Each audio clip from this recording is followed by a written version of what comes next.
Atlanta Braves baseball. America's team.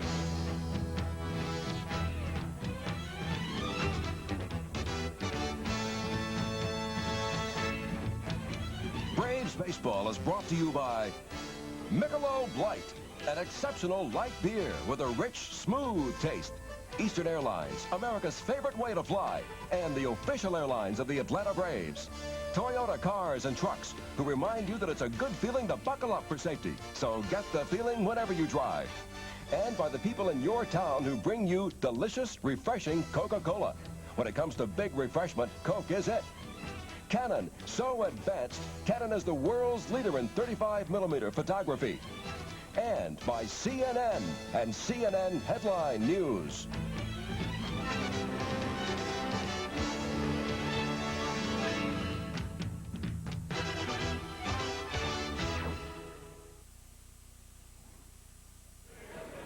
Good evening, everybody, and welcome to Atlanta Braves baseball.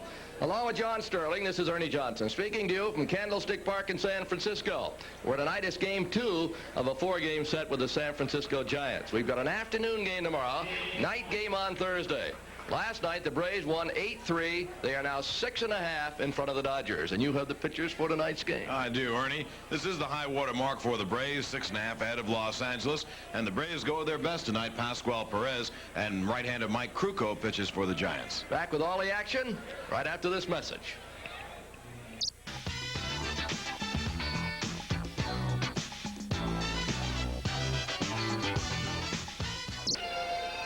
The meeting at home plate is broken up. Here for the starting lineup, John Sterling. Okay, Ernie, and good evening, everyone. For the Braves against right-hander Mike Krukow, Brett Butler leads off in left field. Rafael Ramirez at shortstop. Claudell Washington's in right field. And Dale Murphy in the cleanup spot in center field. Then Bob Horner at third base. Chris Chambliss at first base. Glenn Hubbard at second base. Catching tonight will be Biff Pocoroba in batting 8th. And pitching in batting 9th will be Pascual Perez. Pascual has a record of 12 wins, only 2 losses, and an earned run average of 2.79. For the Giants, they changed their lineup around after last night's 8-3 loss to the Braves against Perez. They'll lead off with Johnny LeMaster at shortstop. Tom O'Malley bats second at third base. Then Chili Davis in center field. Jack Clark hitting fourth in right field. The hot hitter on the Giants, Jeff Leonard, in left field batting fifth. Then Joel Youngblood will bat sixth and play second base tonight. Dave Bergman hits seventh at first base. Darrell Evans out of the lineup. Rookie catcher Johnny Rabb hits eighth. And pitching and batting ninth will be right-hander Mike Krukow. Krukow this year, his first year with the Giants, is 6-6 with an earned run average of 3.43. There you see the umpires at the meeting with Bob Horner. Jim Quick will be behind the plate. Paul Runge at first base. Dave Pallone at second base. And the third base umpire will be Bob Engel. The Braves come into tonight's ball game with the best record in all of baseball. They're 65-41. And as we said on the open, they have the largest lead of the year in first place, 6 1/2 games as you look at Mike Krukow warming up. Los Angeles does play tonight at home against Cincinnati. Cincinnati won in 10 innings last night, 4-2, and Frank Pastore pitches for the Reds, and Alejandro Pena goes for Los Angeles. The Giants have a record of 51-54. They're just about where they were last year. They're 13.5 games out of first place. But Ernie, one thing has changed from last year. At this point last season, the Braves were in a slide. They were in their 19-21 slump. They lost a year ago to Los Angeles in L.A. And this year, the Braves, at this point, riding high, 6.5 games ahead, and doing very well on this road trip. The road trip began in New York, where the Braves lost 2 out of 3. Then they split 4 games in San Diego and won the opener behind Rick Camp and Steve Bedrosian last night, 8-3, featuring the home run bats of Chris Chambliss, a 2-run home run. Rafael Ramirez had the game winner, a home run that gave the Braves a 3-2 lead. And Bob Horner led off the big rally with a home run. Then Brett Butler had a 3-run triple. Now the Braves playing very well, very loose, very confident as they play 3 more games here against the Giants. Tonight, a businessman special tomorrow afternoon. It'll begin at 12 noon out here, 3 o'clock back east, of course. Then Thursday night here, and then the big weekend series in Los Angeles, Friday night, Saturday night, and Sunday afternoon. Brett Butler leads off for the Braves against Krukow, and for all the play-by-play, once again, here's Ernie. Thank you, John. Brett Butler had a big hit last night. Put the game on ice. He tripled with the bases loaded. He hit it just inside the first base bag. And 3 runs scored, and that happened in the 7th inning. The Braves scored 4 as Horner had also homered in that inning, and that put it away for the Braves in camp 8-3. McGaffigan was a loser. Kruko's a good pitcher. Don't sell him short. He won 13 last year, lost 11 with Philadelphia. He had some arm miseries this year. Now he's back in form. His last time out, he beat the Dodgers. That was on Friday night. 0-1, the first pitch to strike. Ramirez is on deck, to be followed by Claudell Washington. Cord first. Bergman in place of Evans makes a putout. Evans not playing tonight. 1 down. You watch Kruko. He's got a major league fastball. It's not 90 miles an hour, but it doesn't have to be. Throws sliders and curves. Has good motion. Here's Raffy. He homered here last night. It was his 4th of the season. He has a 3-game hitting streak. There's a breaking ball on the outside corner.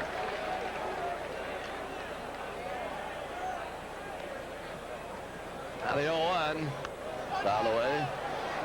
For the season, the Giants have won 5 out of 8 from Atlanta. But the Braves are in here to try to take advantage of some injuries that have hit the San Francisco team. Curve low. Last night, McGaffigan, although he pitched fairly well, was pressed into service because they don't have Hammaker as a starter or Lasky right now. That's to short. Lemaster to first. 2 away, top of the first.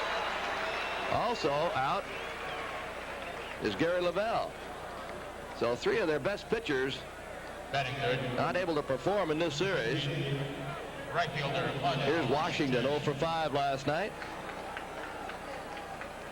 Claudell is hit safely in 4 of his last 6 games. Just a beautiful night in San Francisco right now. A very slight breeze blowing toward left. He won't walk many people. Kruko's got a little different type of delivery. Got his short arms the ball up there. Used to be with the Cubs. There's a change. It's laced to left along the line, in for a base hit. Claudell will try for 2 and get it easily. A stand-up double. Nice bit of hitting by Claudell Washington. He doubles over third. And a lot of Braves fans here. Batting fourth, number 3. We'll see the double again. Let's see where Kruko gets the pitch. Curveball, and Washington, it hung a little bit. It was high, and Washington slapped it down the left field line. Now the batter, Dale Murphy. 1 for 3. In last night's game, he has a 5-game hitting streak. Bounces it slowly to third. Could be a tough play. He got him. O'Malley on a nice play. He played that short hop and throws out Murphy. Washington's double is wasted. The Braves fail to score top of the first, and the Giants are coming to bat.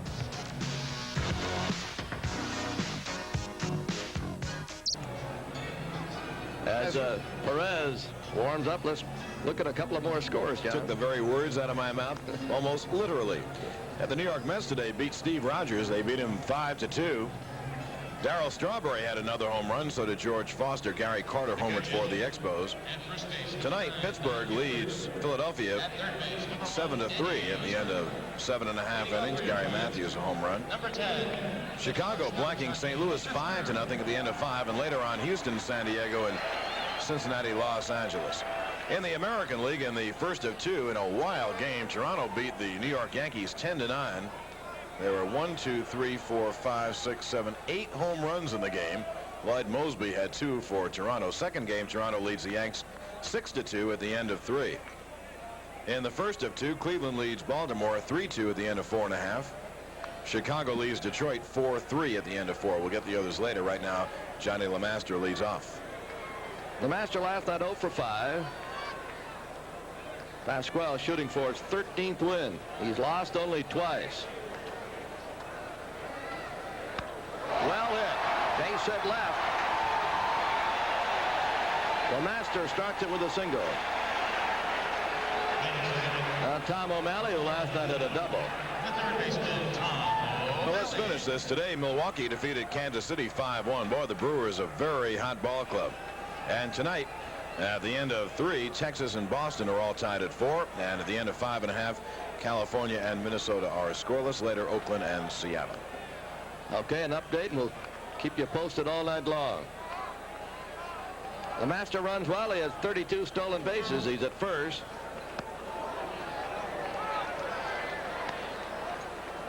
One ball, no strike.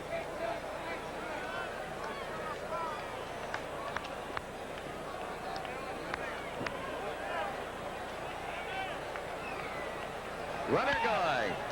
Look at this. Taylor made double play. Raffy's over to cover, and they hit it right to him. And I believe it went off the glove of Pasquale. That'll be a 1-6-3 if it tipped his glove. And without the hit and run, Ramirez wouldn't have been there. Been a base hit. The center fielder. And a 6-3 double play. It didn't hit the glove, as you saw in the replay. And the Braves turn another double play. They had 2 last night. Now they have 122 for the year.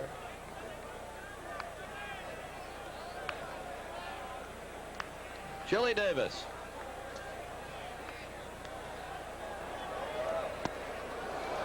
On 1. We're going to talk about that. I had a note from a fan wondering why Glenn Hubbard, at times during the game, puts his glove up to his face as though he's conversing with Ramirez.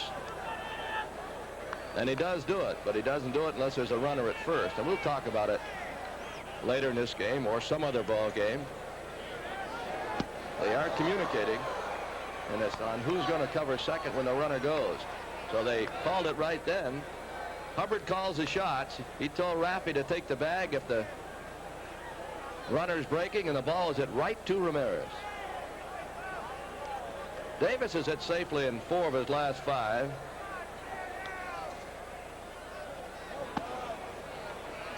Perez lost a tough one to Hamaker 2-1 earlier this year.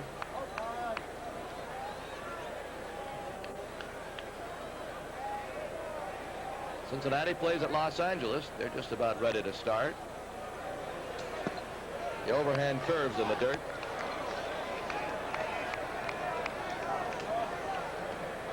Jack Clark is on deck.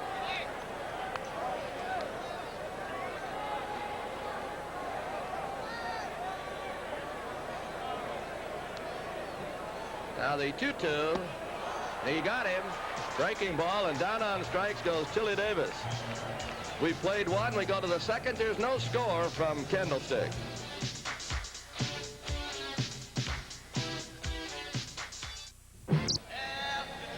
Top of the second. You take a look at the Giant dugout. There's Don Buford, Herb Starrett, Joe Torre in the Braves dugout. Herm Starrett used to be a pitching coach for the Braves. This team is managed by Frank Robinson, a Hall of Famer. Horner leads it off. Had 2 hits, including a homer here last night. Pitch is low. And his home run went to the opposite field, and Bob doesn't do that too often, and he really hit a shot to right field.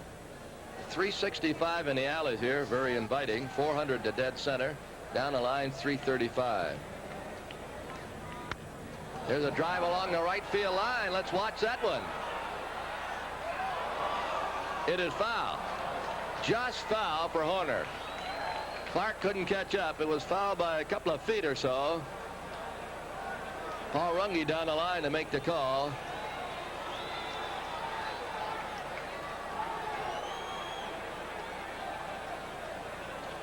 Jack Clark was playing over in right center. He's not very speedy anyway, and he didn't have much chance to catch that. And Giants got a break as the wind may have taken that ball just foul. Chambliss is on deck.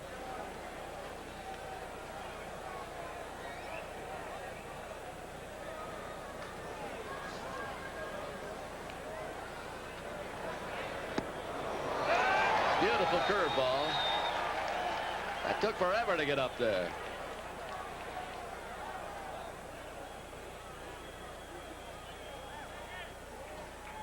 Here's a 1-2. 2-2.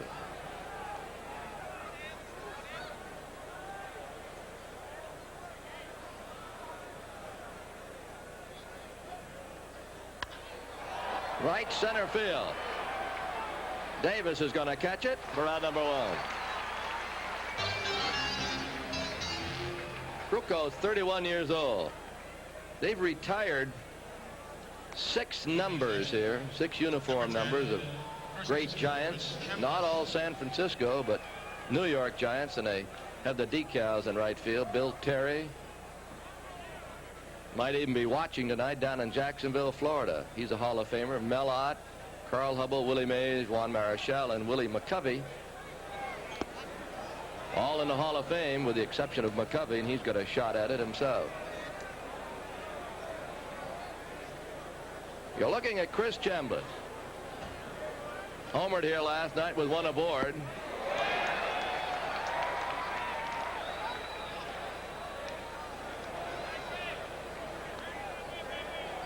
Chris had a great month of July, batted over .340, knocked in 21 runs.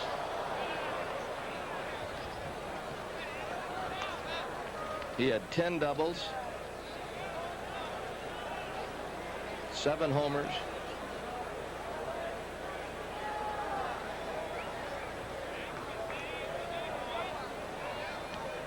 Here's a 2-1.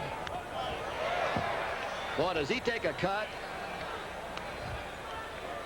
Chris never gets cheated. When he swings, it's more or less just as hard as he can. He's not trying to serve one around. 2 balls and 2 strikes.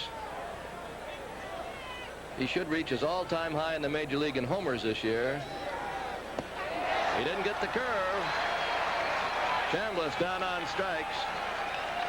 2 away, and here's Glenn Hubbard. Chambliss has 17 homers this year. His high was 20. Batting seventh, number Krukow 17. taking a lot off it. There's a great curveball. That ball went almost straight down. Rolled right off the table. Chambliss has 16 home runs. I stand corrected. 66 RBIs. His high in homers in the majors 20 and RBIs 96. Glenn Hubbard got a run home last night on a sac fly. Went 1 for 2.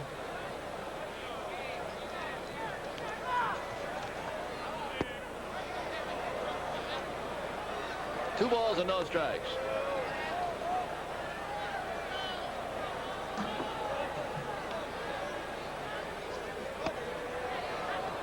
Fredo, Krukow's won 3 straight at home here. Cripple pitch. Ball 4. Hubbard walks on 4 pitches. Well, you don't see Krukow do that often. Now Biff Bocaroba. Biff went 1 for 3 in the first game of this series. He's hit safely. He has 15 hits and 44 bats. That's 341. Benedict, I think, still troubled a bit. He was hitting the collarbone at the base of the neck in San Diego by a foul tip.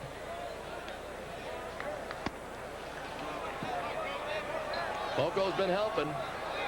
Joe Torre uses everybody, and everyone's contributed. 1-0. To first, and by first off the glove. Hubbard around second on his way to third will make it. Let's see how they score that. I thought Bergman was going to scoop it. They might give him a hit.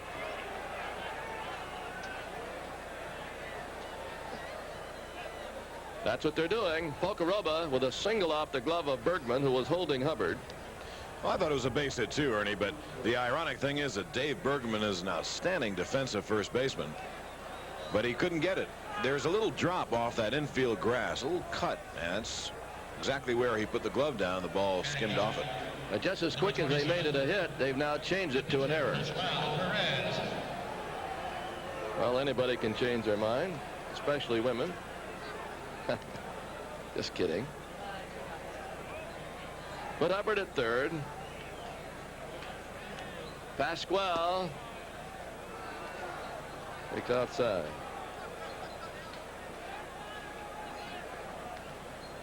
They first flash hit, then they change it to an error 3.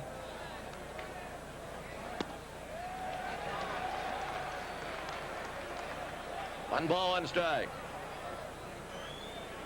Pena pitches for the Dodgers tonight, and it'll be Frank Pastore for Cincinnati. The 1-1. Low. 2-1.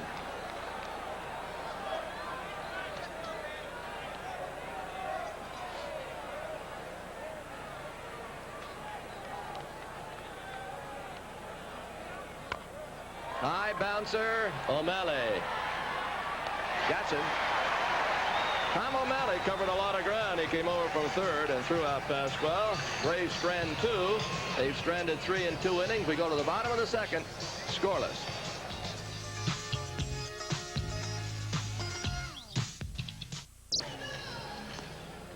There's more to baseball than meets the ear. Before every pitch, the third base coach relays an entire series of signals from the manager to the batter and base runner. To become fluent in baseball's unspoken language, subscribe to the Braves Banner. And to subscribe, just send $7 for the next 8 issues to Braves Banner, Post Office Box 89162, Atlanta, Georgia 30312. Jack Clark leads it off. He'd missed 8 games until last night. He went 1 for 4 against Braves pitching last evening. Camp and Bedrosian combined last night in that win. Camp even had a base hit. 1 ball, no strikes.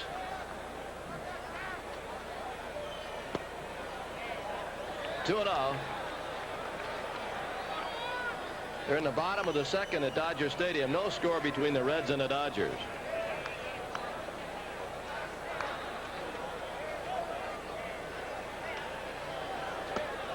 Down low. After 106 games last year, the Braves were 62-44 versus this year's record 65-41. They led the National League West by 4.5. And in game 107, they lost to the Dodgers 5-4.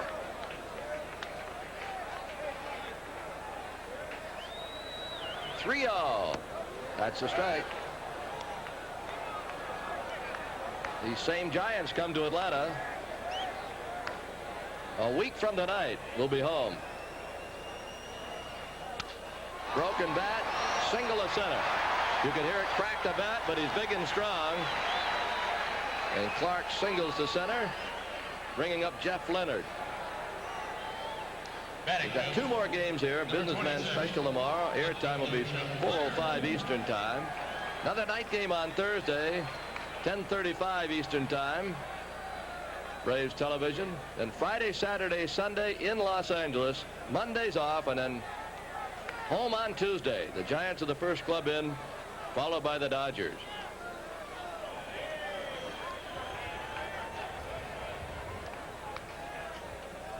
Leonard's got an extremely close stance. Curveball. Front foot's almost up on the plate. But when he strides right out at the pitcher. Tomorrow's game, 3:05 Eastern, because it's 12:05 here. 3:05 Eastern tomorrow.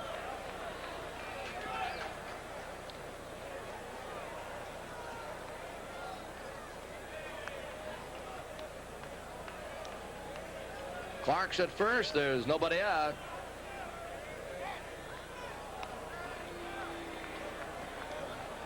Don Buford coaches over there at first, and Danny Ozark is at third.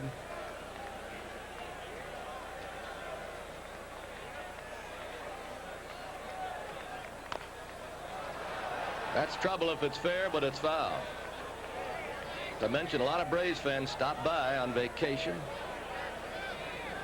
to see the Braves when they're on the road. The George Brumfields from Atlanta, and the Jack Kennedys from Clearwater, Florida here, and many, many more. There's so many we obviously can't mention them all, but some of them here from Douglas, Wyoming, which is near Casper. Dwayne, Judy, and Jason Rauscher are here. That's a lot. It's 1,200 miles away. They watch the games on cable, then when we get into the area, they join us. That is a wide area. Especially if you're on a quarter horse.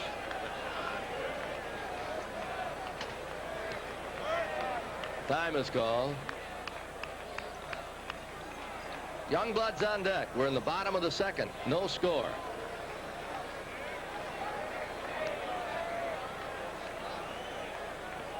One-oh. Well, I don't know what that was. Looked like it might have been that fork ball that went down and in and bounced. Probably a wild pitch. It hit the dirt. We'll see how they score it. Well, it has to be a wild pitch as it hit the dirt. But we've told you, for example, in Atlanta or San Diego, not too much distance behind the plate. Well, there's a lot of distance behind the plate here. And if you have a very speedy runner on and the ball rolls to the backstop, he can take 2 bases on that. Pasquale a little upset with himself. Takes a hike out behind the hill. Clark's at second base on the wild pitch. Leonard with a count of 2 balls and 2 strikes.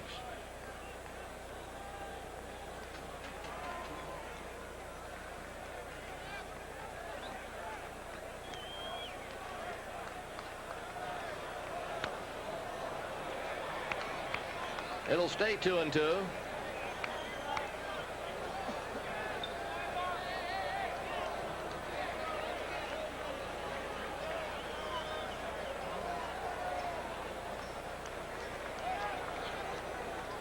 They've got Leonard just about straight away. And a pitch. Bouncing up again. 3-2. Quick will take a look at that ball, and you feel that he'll throw it out, but he doesn't. Wasn't scuffed up enough. Just got the least bit of a rough spot on it. Out it goes.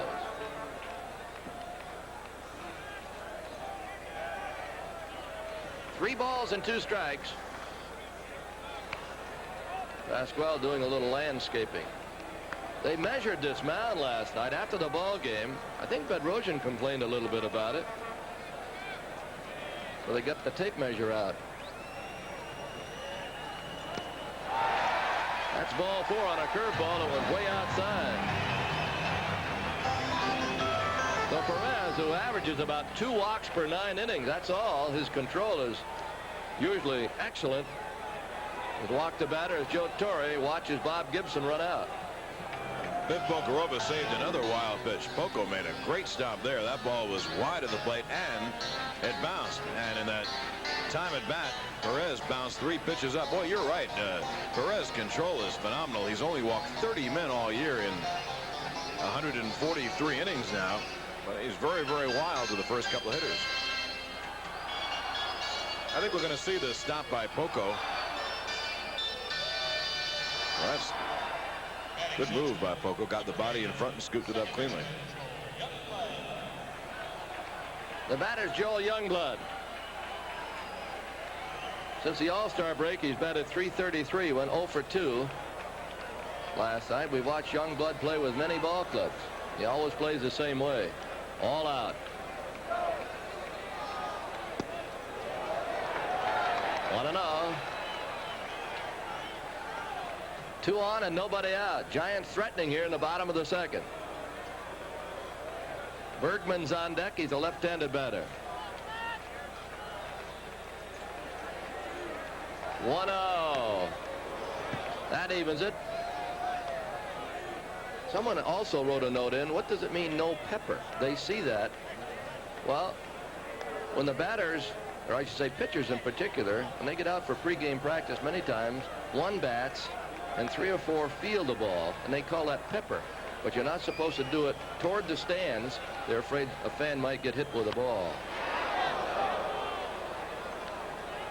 Many pitchers get in pepper games, helps their fielding that ball off the bat. And they stand only a few feet away, and the idea is for the batter to smack the ball hard on the ground to them, so they don't want to direct it to the stands. They're playing pepper tonight. Brett Butler hit a line drive that went sailing through about 20 players. A little carried away at times. No. 1 ball, 2 strikes.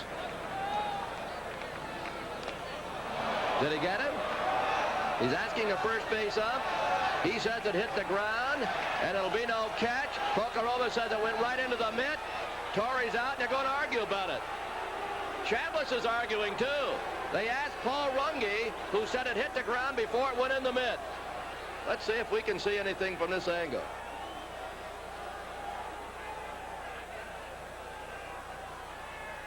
I think that Pocoroba caught that ball. I think so too.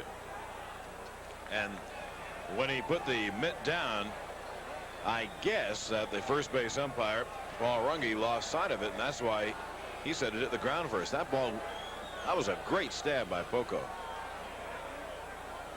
Ernie, let's look at it again. One more time.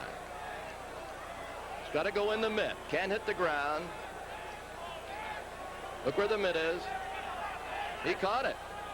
But Jim Quick couldn't see it. So he asked for help from the first base ump. Runge said the ball hit the dirt first, then went in the mitt, or hit the dirt and the mitt at the same time. They might rule that way, but from our angle, it looked like it went right into the mitt, and Pocoroba held it. But you know how it's going to stand? He's going to get another swing on the house. The most difficult call along those lines, while we're talking about foul tips, is when a batter fouls a ball and it comes back off the mitt, then hits the chest protector, then the catcher catches it. That's a catch. But if the foul tip comes back and doesn't hit the mitt, hits a catcher in the chest protector first, then bounces, or then comes off the chest protector, caught by the catcher, that is no catch. And boy, is it difficult to determine that. Well, we're going to look at it again.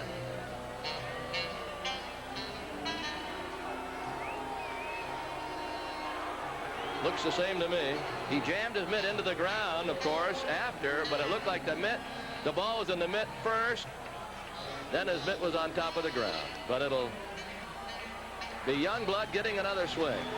Well, if he gets a base hit, of course, the Braves will think about that call for a long time. However, Youngblood hits into a double play now. The Giants going to wish he struck out.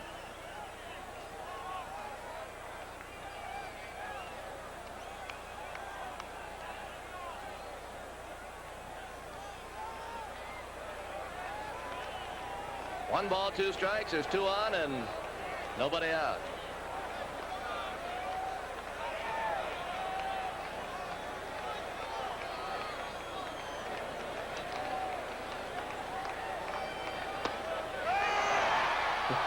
Call strike three, and Youngblood not crazy about that.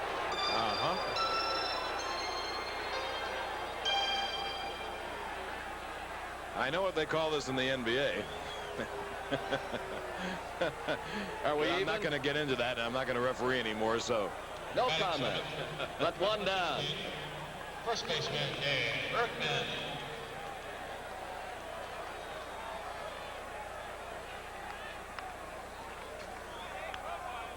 Dave Bergman with runners at first and second.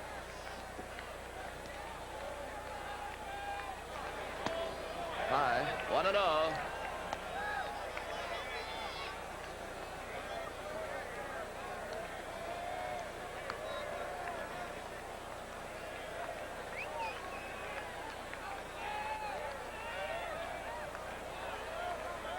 Time call by Pasquale.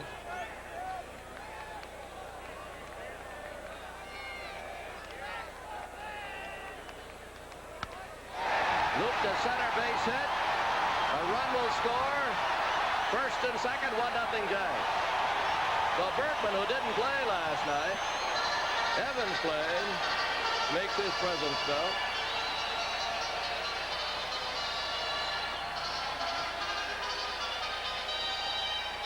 Bergman reaches out over the plate, lines it to center field. Fastball by Pasquale, and it's 1-0. One more time on the foul tip. Two strikes on the batter. The pitch is made. The batter fouls the pitch off. Right back, off the mitt of the catcher, into his chest protector. Catcher grabs the ball before it hits the ground. Strikeout. Foul tip, two strikes. The ball comes back, does not hit the mitt. Hits the catcher in the chest protector. He catches it before it hits the ground. It's a foul ball. It's got to hit that mitt first before it hits the catcher. every ump behind home plate needs a lot of help on that particular call. Pasquale falling behind 2-0. Kruko's on deck.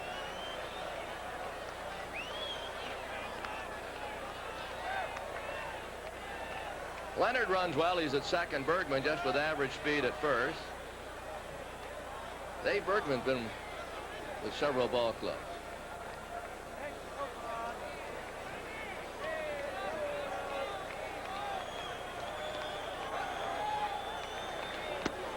That's a strike.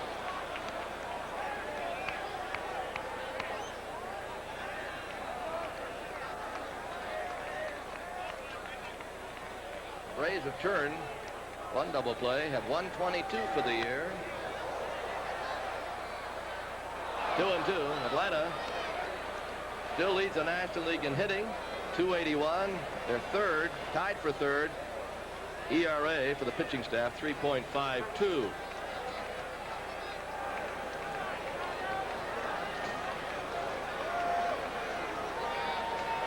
Rabb was just brought up.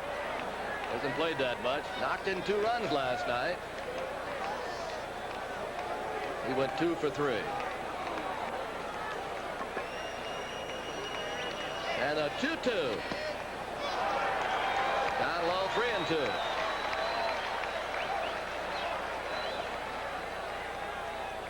Runners first and second. Leonard's at second. Bergman at first.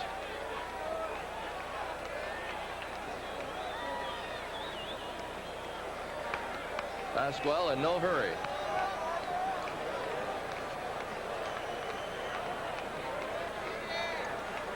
Crowd last night was over 20,000. Not nearly that tonight. Runners go. Strikeout, throw. He's going to be out of there. Double play. Strike him out and throw him out. And Pocoroba did just that.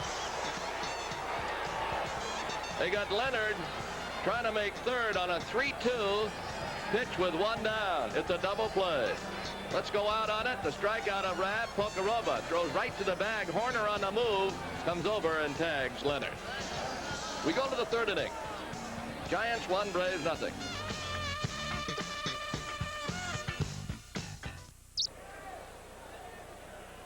Butler leads it off. We go to the third.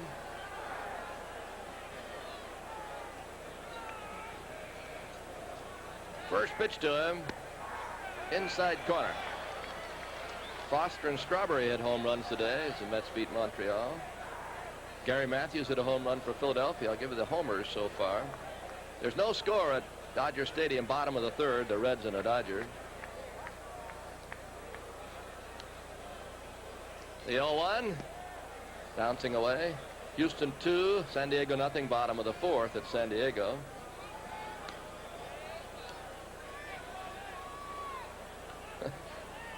What a slugfest at Toronto. The Blue Jays have had problems lately, but they did edge New York 10-9.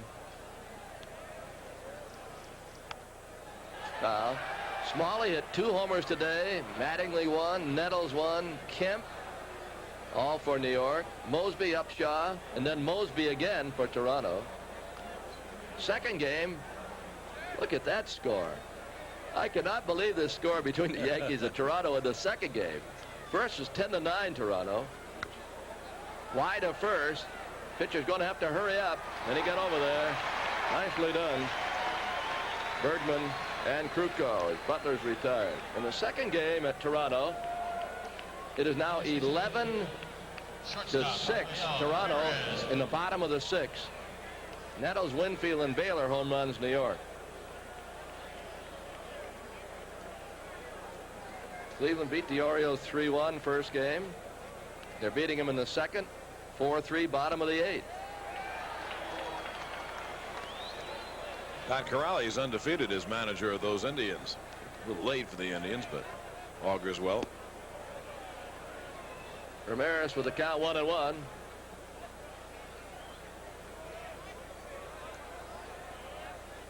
Pat said he wanted to play the part of the spoiler. Little pop in right center. Let's see. Youngblood back. One-hands it. We've got 2 down here in the third. Well, it's been good these last 2 years to be on the other end. For many years, the Braves tried to play the part of the spoiler, try to keep somebody out of a Right fielder championship Claudel, series Washington. game.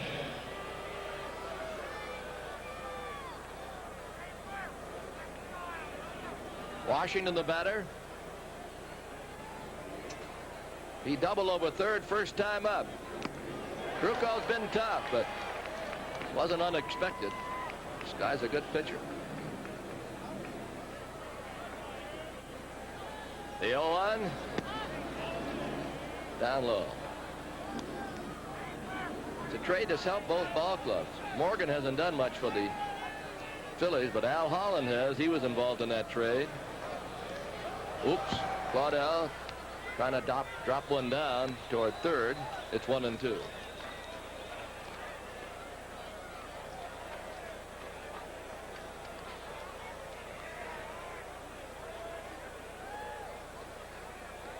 One-two pitch in the dirt.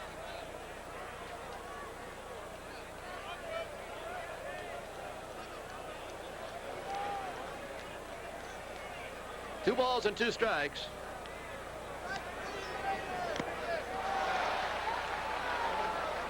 Rabb couldn't hold on.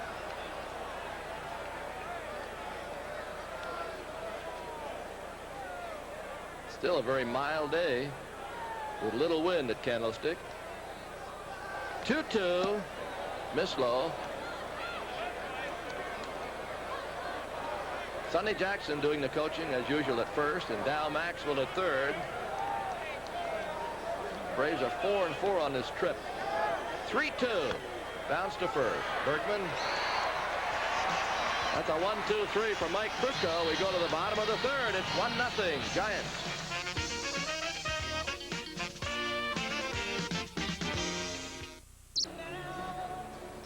Now, in the interest of good fun, here's this message.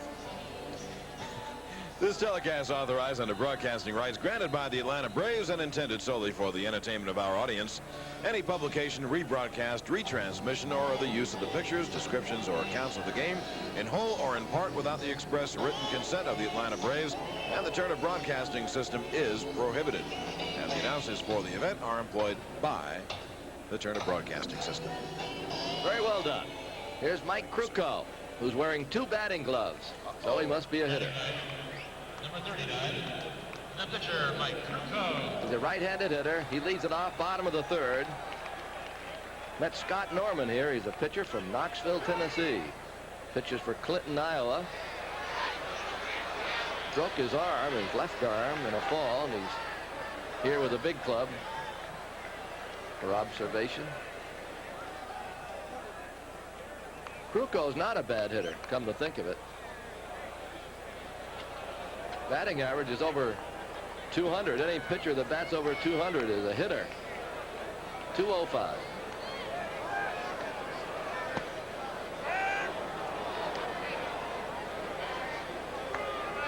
He'll be followed by Johnny LeMaster.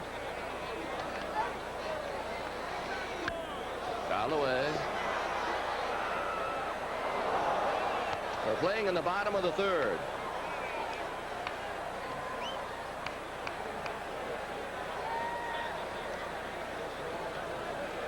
Pascual Perez with a pitch. That is a strikeout and out number one. For I-285, that's his third.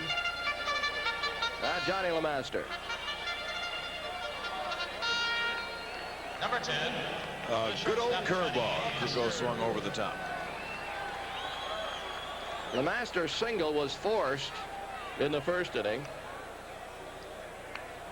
O'Malley hit into a double play.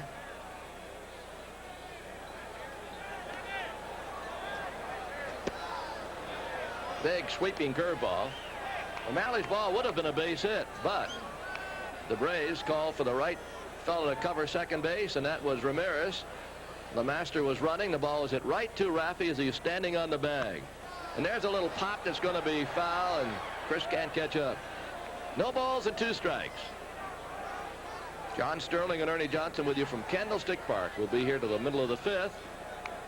Then Pete and Skip will be over.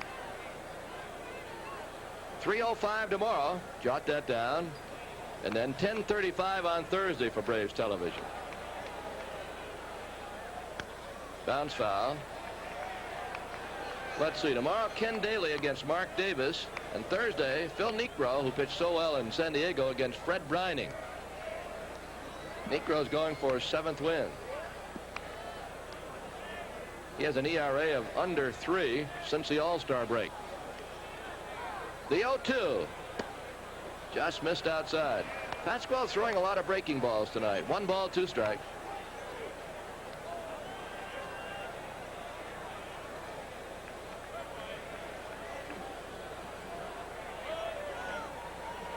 And a pitch. I believe he got him, and he did. Perez is fanned to first 2 here in the bottom of the 3rd. Now Tom O'Malley. Sounds like a New York policeman. Sergeant Tom O'Malley of the 3rd precinct is batting. Good player. He's just a kid. I think he's only about 22 years old.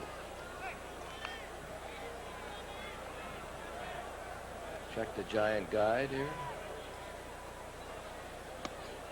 Inside. O'Malley is only 22 from Orange, New Jersey.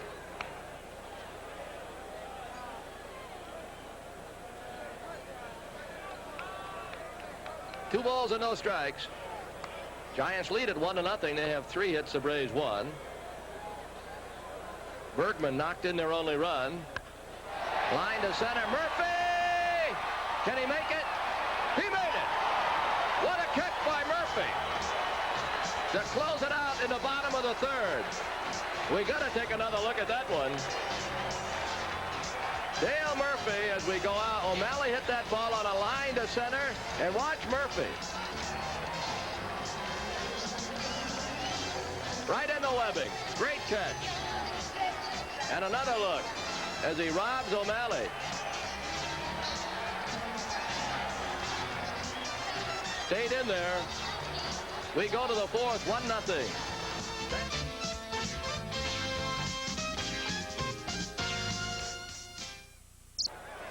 4th inning. Here's John. Okay, Ernie, and the oldest baseball cliche lives. The guy who makes the great fielding play is first at bat in the next inning. And here's Murph, who made that phenomenal catch in center field. Count evens at 1-1. Murph had a base hit and scored 2 runs last night. He leads the major leagues in runs scored. And leads it by a lot. It'll be Murphy, Horner, and Chambliss, the power of the Braves, up here in the 4th. Atlanta trails 1-0 to Mike Krukow and the Giants. Joel Youngblood, 1 away.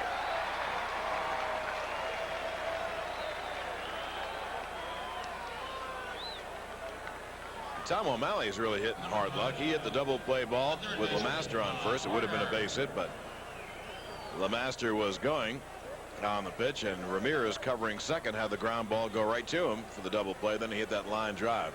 Good news for Braves fans and for the Braves. Reds have scored in the 4th. They lead 1-0.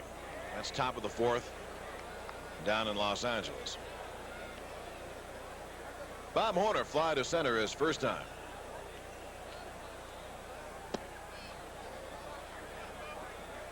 Count is 2-0. We're getting all kinds of information from L.A. Cesar Cedeno has the RBI. Anyway, the Reds have a 1-0 lead, somewhat tenuous with about 6 innings to go. It's Pastore and Pena down there. O'Malley at third base. Low throw, and it's off Bergman's glove. Well, I've really jinxed Bergman. He really is a good fielding first baseman. That was a tough play, but normally Bergman kind of snatches those things up. That'll be an error on Tom O'Malley, E5. Throw over in a long hop, the most difficult to handle.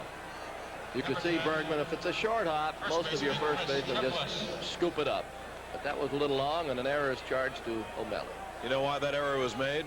Because Tom O'Malley had so much time with Horner running and the ball hit crisply, and he took too much time. He looked at the ball, he took a stride, and He didn't follow through and throw hard enough. Well, when you ease up, that's when your errors are made. All right, here's Chambliss now. 1 out, 1 on. Chris really got the big hit last night. Braves were down 2-0, and Andy McGaffigan was pitching. Well, he'd been pitching a perfect game. He was pitching a no-hitter. He had walked Murphy, and after now Chambliss went the opposite way and hit a 2-run home run to left. That got the Braves even. Counts 1-1. Did you vote for Chambliss Player of the Month? Yeah. Well, he really deserves it. We're rooting for him to get that honor. Down low 2-1. He had a great July. He had a pretty good June too. You got our Sunnyland Player of the Month. That's one of our radio sponsors. Conducts every month.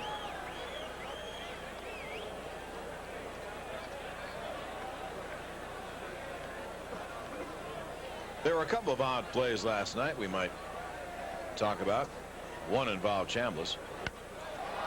That's it to deep left field. Leonard at the track now comes in. Well, I think the wind might have grabbed that, although there isn't too much wind here. But Leonard broke back deep on the track and then came back in. Chambliss was up last night later in the game, and Frank Robinson wanted to make a pitching change. Robinson had his head down. He practically walked to the plate. Johnny LeMaster was waving his arms at shortstop. They never called time, and Chambliss took the pitch for a strike, and that a long argument ensued. I wonder what would have happened if Chambliss had hit a home run on the pitch. Probably would have stood the way it was called, because the umpire said no one had called time. So, but that didn't happen. No, Chris told me that Johnny Rabb, the catcher, was saying timeout, timeout. LeMaster was jumping up and down at shortstop. Frank Robinson, he could have been killed if Chambliss had fouled the pitch off. He was about 5 feet from the plate. Barr, quick pitch, Hubbard. Dwayne Kuiper made a phenomenal fielding play, tipping a ball to LeMaster to throw out a runner. There's a solid base hit. Leonard cuts it off, and Horner, with the ball hit ahead of him, holds up. Leonard fumbled it, but Horner had held up. And so the Braves have 2 on with 2 out. Tying run at second for Biff Pocoroba.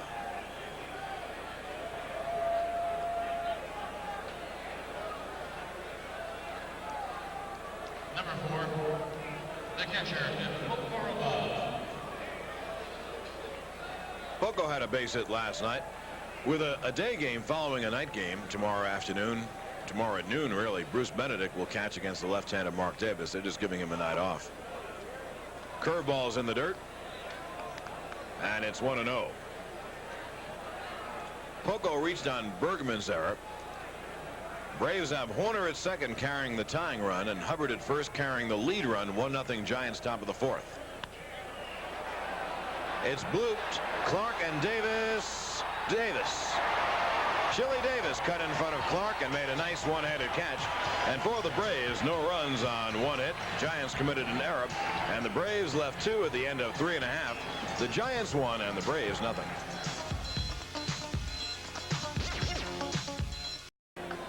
TV Guide called it cable's liveliest interview show.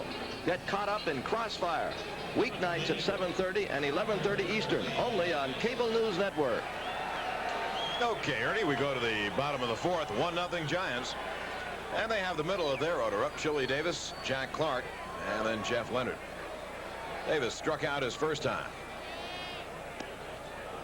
Curveball is inside. Steve LaGuire stopped by with his folks. They're from Charlotte, North Carolina. Say hello to all their friends back watching at a cafe in Charlotte. Counts 0-2. Pasquale was wild in the second inning, uncharacteristically wild, and it led to a Giants run. He seems to have settled down.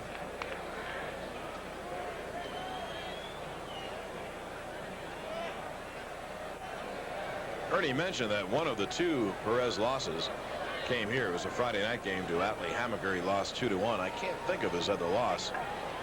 Boy, by and large, over the year, Pasquale has been brilliant in just about every game.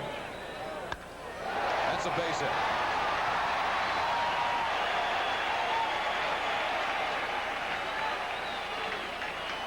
Davis got choked a bit on the fist and went the opposite way and muscled it past shortstop. He's a speedy base runner, and here's Jack Clark with no one out and one on.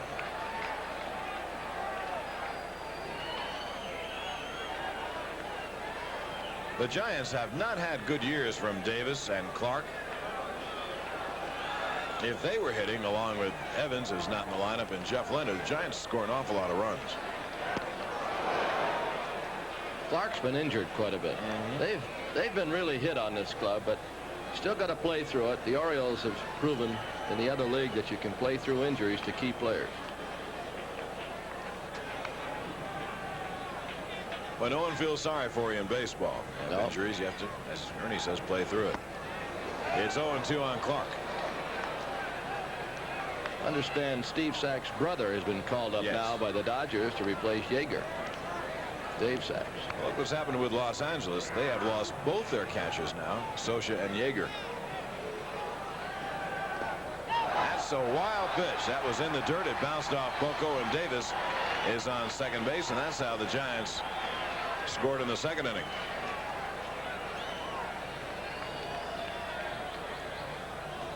That was my ruling. We'll have to wait for the official scores ruling.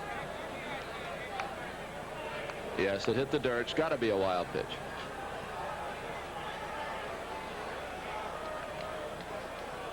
Clark had a base hit, was wild pitch to second, and scored the only run of the game on Dave Bergman's single in the second.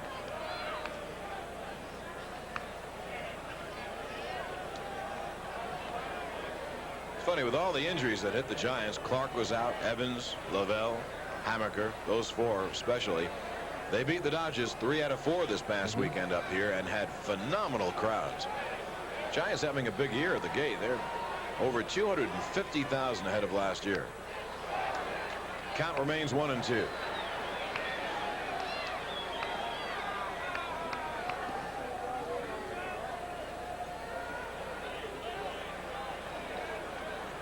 Braves in the second week of this long 2-week road trip. 4 cities, 14 games.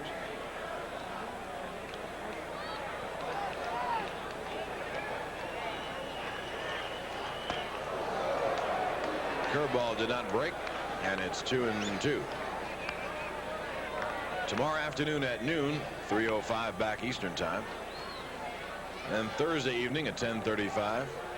Friday evening and Saturday evening the same times, and then Sunday afternoon. Then the Braves charter home and have a big fat day off next Monday. Everyone's looking forward to that. Here's the 2-2. It skips off Horner and goes to left field. Clark is on. Davis holds at third. We'll see how they score it. But the Giants have first and third and no one out. They haven't scored it yet. It's a double play if Horner fields it. It was sharply hit, however. Bouncer by Clark.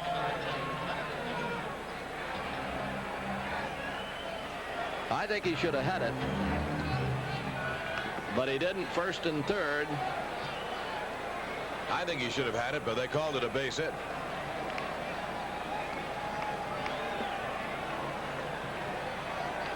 Well, here's Jeff Leonard. He's the hottest Giant hitter. Jeff Leonard is a big, strong kid, and for the first time in his career, he's hitting with power this year. That's fouled off his foot. It's foul ball. Jeff Leonard already, with 2 months to go in the year, has surpassed his highest totals for homers and RBIs. Jeff now has 13 homers, 54 RBIs. If the Braves get out of this inning giving up just 1 run, it'll be successful. Another case of Pascual Perez pitching against the best on the other club. It's happened that way all year. And he has come through 12-2 record. But usually when he pitches, the other team has their ace out there. That's 0-2. Braves have their infield back. They want the double play, and they'll give up a run. The Braves, who lead the major leagues in runs scored and lead in batting average, very, very confident of their run scoring abilities.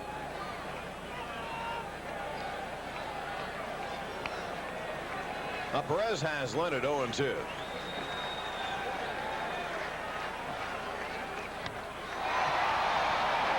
That fly ball will probably score Davis. Washington sends it back to the infield. The run is in. Sacrifice fly, RBI for Leonard, and the Giants lead it 2-0.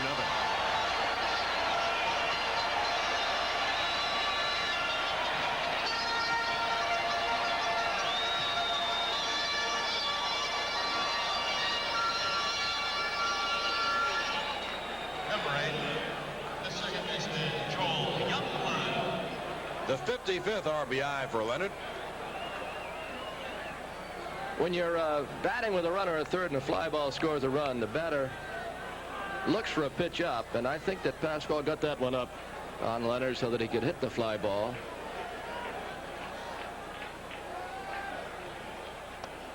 Joel Youngblood takes a pitch up and in. One thing, Ernie, tonight, we've seen Perez throw the ball in the dirt, throw the 58 and 59 footers more than, I don't know, any combination of 5-6 games that Pascual has pitched this year. Yes, but I don't care who you are. Some days you don't really have the control of your pitches, and Pascual's been struggling in this ball game, but if he can get Youngblood and get out of this inning with only one run, it's still anybody's game, 2-0, and we're not half over. Clark off at first, and the count evens at 1-1. There's one out in the Giant fourth, and San Francisco leads at 2-0. The Braves were down 2-0 last night's game after 4. Then in the 5th, Murphy walked and Chambliss homered. The game was tied. Ramirez homered in the 6th to make it 3-2. Horner homered in the 7th, make it 4-2. 3 base hits, filled the bases, and Butler emptied him with a triple.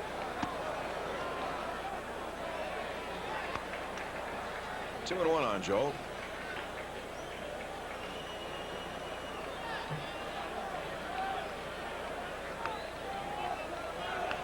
Youngblood playing at second base tonight. He also can play third in the infield. It's inside, 3-1. When Youngblood was with the Mets, managed by Joe Torre, then Youngblood hated playing the infield. He wanted to play the outfield all the time. And he asked to be traded. The Mets said okay. Went to Montreal, now to the Giants. And where is he playing? The infield. Here's the 3-1 coming up. And the Giants have first and second.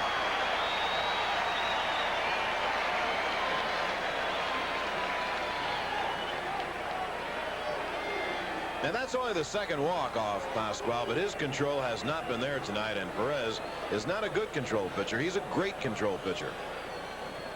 Bob Gibson back on the mound talking with Pascual. Has had very rocky going tonight. The wind is starting to kick up in Candlestick. The flags are now waving in the breeze in center field.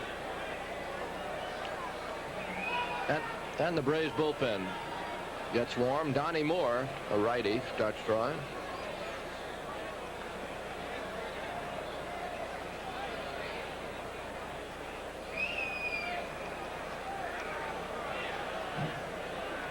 Pitching coaches and managers want a 2-to-1 ratio, strikeouts to walks. Perez strikeout to walk ratio is 3-to-1. He's had some control troubles tonight. Dave Bergman takes a strike.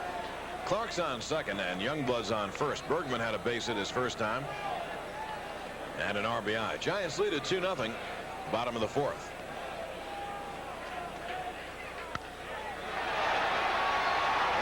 Goes through the center field. Another run scores. Youngblood goes to third.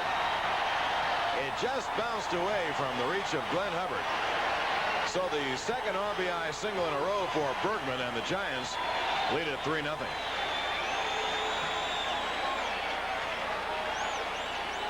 Bergman's been tough. This one had eyes just out of the reach of everybody. Watch Hubbard, just missed it. And it's a 3-0 game with Bergman contributing 2 hits and 2 RBIs.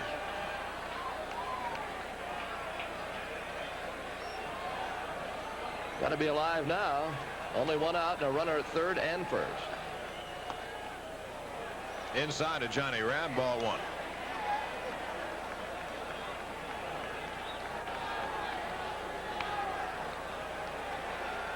Rabb hitting 8th. Krukow is on deck.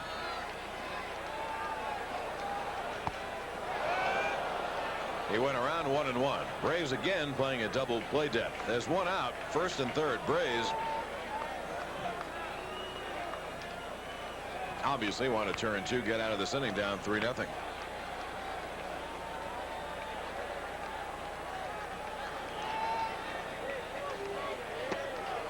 One and 2.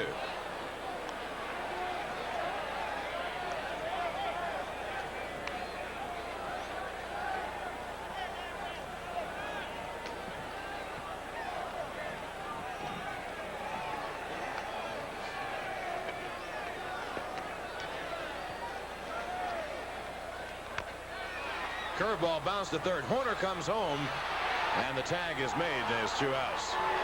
Horner made the right play. They weren't going to get 2 on that, and Horner choked off the 4th run by firing to Pocoroba. There was no force play. He had to tag Youngblood, which he did. Now there are 2 outs, and pitcher Mike Krukow comes up with men on first and second.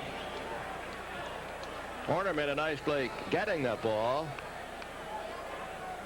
Boy, you know, that was fairly close at the plate because of a high tag. Not too much of an argument, though. We look at it again. Watch the high tag. Did he get his feet in there? That was close to being the other way. Jim Quick said he was out. The Braves will take it. They're having problems here, 3-0, but 2 outs now. Krukow has taken a strike. You know, it's interesting. When the ball arrives ahead of the runner, so often the out call is made. Sometimes you see the, like then, maybe the foot got in first. 0-2.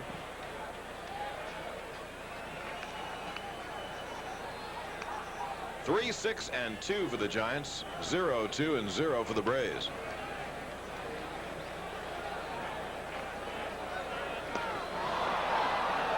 Pocoroba has to tag Krukow. That's the 5th strikeout for Perez. But for the Giants, they get 2 runs on 3 hits. No Braves errors, and at the end of 4 innings of play, the Giants 3 and the Braves nothing.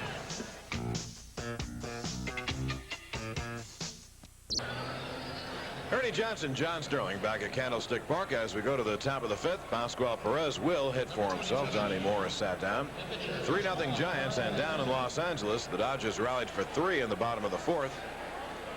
And going to the 5th, there is Los Angeles 3 and the Reds 1. Pascual bunts, and it is caught by Johnny Rabb, 1 away.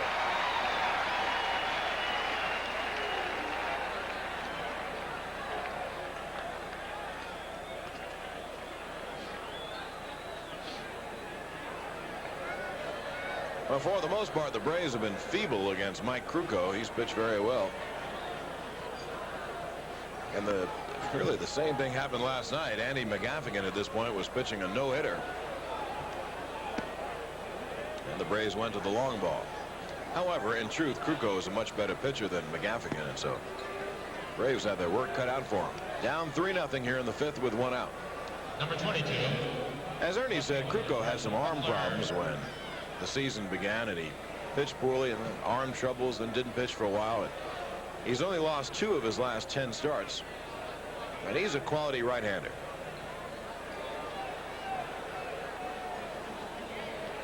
Brett Butler's 0 for 2. Has a good curveball. Boy, he has an outstanding curveball tonight. He's really changing the speeds on it as well.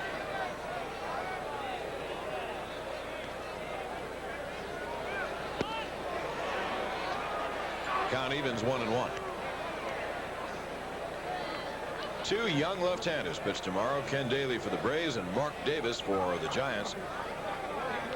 Last Saturday, right now the 1-1, 2-1. Last Saturday, Mark Davis pitched brilliantly against Los Angeles and beat the Dodgers here. Well, the second game is over in Toronto. Pitch up high. Braves need base runners, and Butler's ahead 3-1. Toronto had some day against the Yanks. They beat him in the first game 10-9. Beat him in the second game 13-6. Boy, my goodness. 3-2. And a tough night for the first place Orioles in the American League East. They were beaten twice by Cleveland, 3-1 and 4-3. Chicago beat Detroit 7-5. California beat Minnesota 2-1. Butler down the left field line, and it is off Leonard's glove, out of our view. The throw to second is not in time. Leonard almost made a great catch. Jeff Leonard, boy, he gets A for effort. He left his feet. It was out of our view, and he made a diving attempt, and it must have fallen off his glove. Great attempt. Great attempt by Leonard. It hit the heel of his glove, I believe, and he's just sliding along on his stomach. Retrieved it and fired to second base. Butler's got a double. He's in scoring position with only one out. We'd like to thank our cameramen here. Boy, they have done a great job on the ball that Murphy caught, and there the ball that went off Leonard's glove. That's great camera work. All right, the Braves have Butler at second with one out for Rafi. Foul tip, strike one. California beat Minnesota 2-1, and Boston beat Texas 6-5. So all the American League action is over except for Oakland playing up in Seattle. Give you the National League in a moment. Change up, floats up high. Mets beat Montreal 5-2. Pittsburgh beat Philadelphia 10-3. Boy, Pirates, are they a hot ball club? The Cubbies beat St. Louis 5-3. And tonight, at the end of 6.5, Houston shutting out San Diego 2-0. Fouled off. How do you like Bobby Brown? We're called to the major leagues. Homers against the Braves, and has the game-winning home run last night. Done a good job. Made his presence felt, too.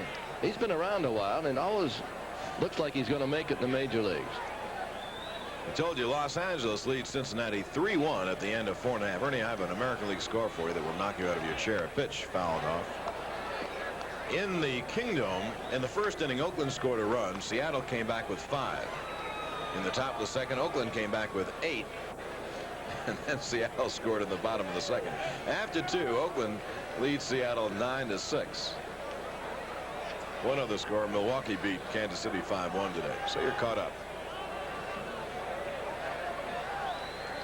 It's 2-2 on Rafi. Butler at second, one out. 3-0 ball game. Giants top of the 5th. They must be using those Whitey Wiedelman balls. He's a San Diego coach, or used to coach there, and they have a home run hitting contest, and he jacks up these balls and hit them halfway to the bay. That's true. There's a base hit to right field. Butler to third. Clark has a good arm. They're waving him in. Here's a throw. It is not in time. And on the throw, Ramirez went to second base. So Clark took a shot at home plate. He overthrew the cutoff man. And now Ramirez at second, and the Braves have broken through. It's 3-1, and a single, any kind of a single, they're back in the game. Clark might have been a little surprised that they waved Butler. He tiptoed in around the tag by Rabb. Butler runs well, and Dal Maxwell, with no doubt in his mind, just said, come on, and the Braves have a runner at second base now in the 3-1 game. Now that's Joe Torre who fosters that. We'll talk about that in a minute. Here's Claudel. LeMaster at shortstop. And there's 2 away, and Ramirez moves over to third. Joe Torre believes, of course, you have to do it with fairly fast runners, but he believes make them make a perfect throw.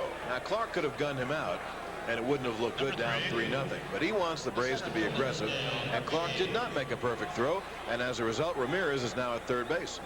It was up the line just a bit. Here's Murphy. He takes a 2-out hit. 3-1 Giants, 2 outs, top of the 5th. Curveball is low. Of course, if Krukow breaks off a curveball and it bounces away, Ramirez could score from third base.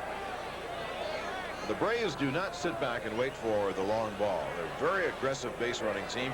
I believe right now in the National League, Ernie, they're third in stolen bases. I think they're back of the Cardinals and the Astros. But they're way up there anyway. Yeah. I believe it is third.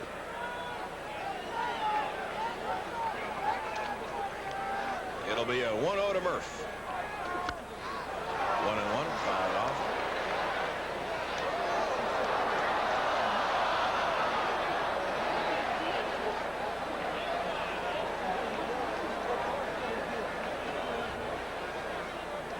Yes, the Braves are third. St. Louis 126 stolen bases. Houston 111, then in Atlanta at 108 coming in. That's ripped to right center field. No one's going to get it. It is gone. Home run. tied up, and the Braves are so confident of their ability to come back. Murphy goes to right center and hits a jolt over the right center field fence. And we're all tied up at 3. Listen to that crowd. This is Candlestick, but the Braves with many of their own fans here because of the cable. And Murphy goes to right center. And there was no doubt about it. It was just a question of where it was going to come down behind that fence. They raced to the fence, one of the deepest parts of the ballpark, and you could see the ball bouncing around inside and under those football bleachers. Here's Horns. Takes a strike on the corner. For Dale Murphy, that's his 22nd home run of the year, his 72nd and 73rd RBIs, and of course another run scored. So 1-1. The Braves down 3-0, get a double from Butler, a single by Ramirez, a home run from Murphy, and here they are again, tied at 3. What a parallel to last night. Braves were down 2-0 going to the 5th, and Chambliss homered to tie it up. Down 3-0 tonight. Murphy homers to tie it up. It'll be a 2-1 pitch. That makes the seats 2-2. We might add, John, we were not on television last night. Yesterday afternoon at 3 o'clock, Joe Torre said, Mr. Horner, Mr. Murphy, Butler, rest of you guys, anybody, but those fellas in particular came out and took extra batting. Butler responded last night with a triple, knocking in 3. Horner had a homer. Murphy's had a homer here today. But they're superstars. What I'm trying to put across is they're not above taking extra hitting at 3 o'clock in the afternoon to get their swing grooved, and the manager said, we'd like you out there, and they all responded. That's great. The 3-2 is lined to right center field. Clark coming in, plays it on. Clark does not have good speed, but looked like he might have caught that ball. I think he lost it, John. Yes. I think he lost it in the lights. As he comes in, take a look at Clark. I feel that he lost it. Number 10, first Horner hit baseman, it. Chris Chambliss. Clark coming in. See how he's kind of playing it cautiously? I think he lost it. Fans don't feel the same way, however, and they booed. Chris Chambliss takes his cut. Strike 1.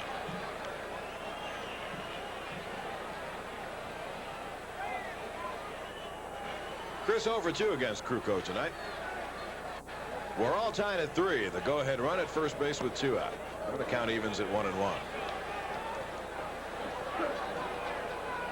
Peter Van Weeren and Skipper Carey will come over in the bottom half of this inning. Carey along the rest of the way. Changeup is over. 1-2. Boy, it's good to see Murph put a jolt in the ball like that again. Yeah.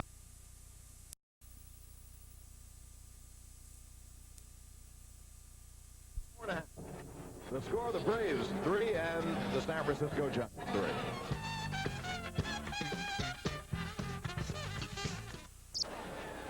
Hi again, everyone. Skip Carey, Pete Van Weeren with you now as we go to the bottom of the 5th in what is now a brand new ball game, tied at 3. And the top of the order, and Johnny LeMaster will lead it off for the Giants. He has singled and struck out. Perez has struck out 6, but he has allowed 6 hits and 3 runs. Curve outside, 1 ball, no strikes. Well, a happy birthday to Pam Forster, Terry's wife, celebrating number 26 today.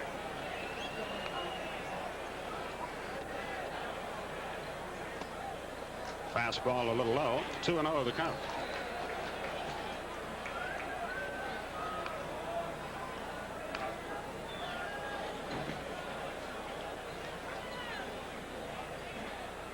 Line drive, base hit. They got behind another hitter, and LeMaster's 2 for 3. So the go-ahead run is aboard. And LeMaster can hurt you on the base paths. He's 32 out of 40 on the year. Here's Tom O'Malley. There you see Pasquale's reaction Well, that ball got beyond Ramirez. He said El Razzo. O'Malley has a lot of room to hit through on the right side now as Chambliss is obliged to hold the runner on. They chase LeMaster back.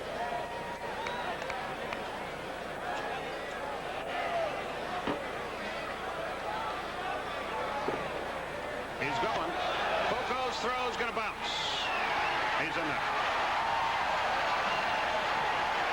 33rd stolen base of the year for LeMaster.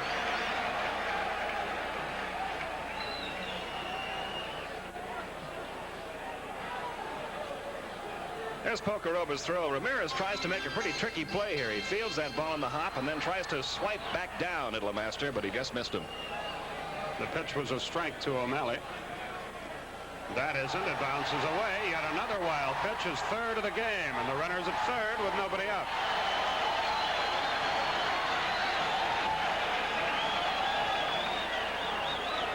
This is a most Perez, unlike Perez type game.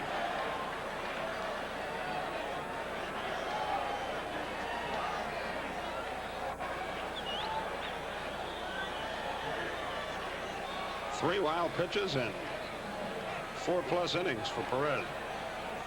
And everybody that's moved up on a wild pitch so far has scored. The first two at any rate. LeMaster's at third with nobody out. Donnie Moore in the bullpen.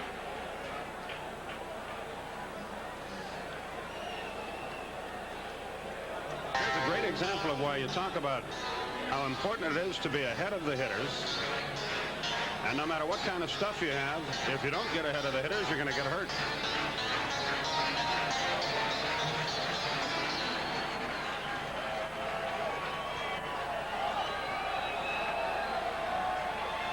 Infield back for Atlanta, though Chambliss and Horner are even with first and third. A 1-1 the count to O'Malley. O'Malley, Davis, and Clark have a chance to drive the run home. He cannot throw that breaking ball consistently for strikes. 2-1 the count, and for the third time in the game, Bob Gibson on his way to the mound.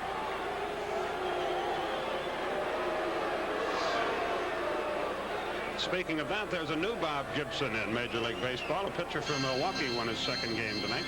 And the Braves have another one in their minor league system, currently pitching at Savannah. And all three bear the same nickname, Hoot.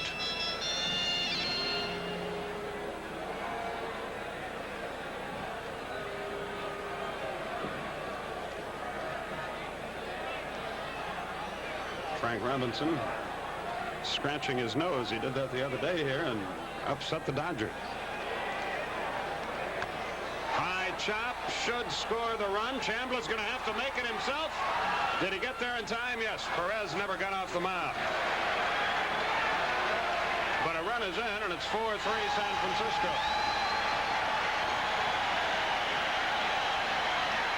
Chambliss came up a little gimpy after lunging for that bag. Perez simply forgot to cover the bag. Number 30, center fielder, Chili Davis. There's Chambliss. He looked over to see where Perez was, found him nowhere near the bag, so had to make the play himself. And Chili Davis, the batter, with a run in and one out. And there's a good breaking ball, 0-1.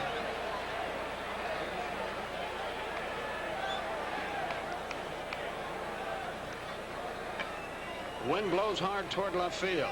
At this moment, comes and goes.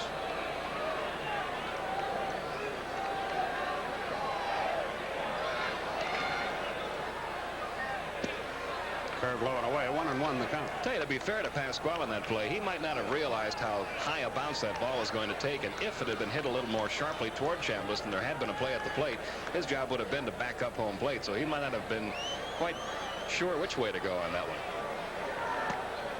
He compromised by staying right where he was. A ball and 2 strikes the count. The let-up got in there.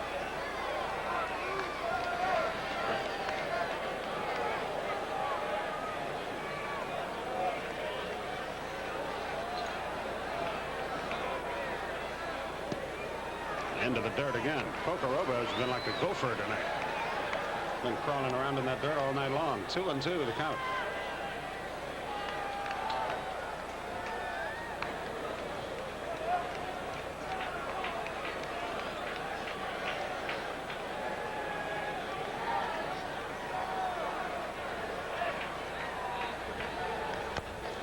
High chop toward first, but foul. Well, if anybody up in Los Angeles is watching in the press room, we got some bad news for you. Yeah, we got a call early in the game from Dodgers Public Relations Department giving us their pitching rotation for the weekend. It'll be Fernando Valenzuela, according to them, on Friday, Bob Welch on Saturday. And they say Alejandro Pena and Jerry Royce in the doubleheader on Sunday. The only problem is we're only playing one game Sunday. Line to left, yet another hit. Let's see if he can get two. He's not going to try. Butler gets it in a hurry. That was off the end of the bat, but a base hit nonetheless for Davis. And here comes Joe Torre, and that may be it for Perez tonight.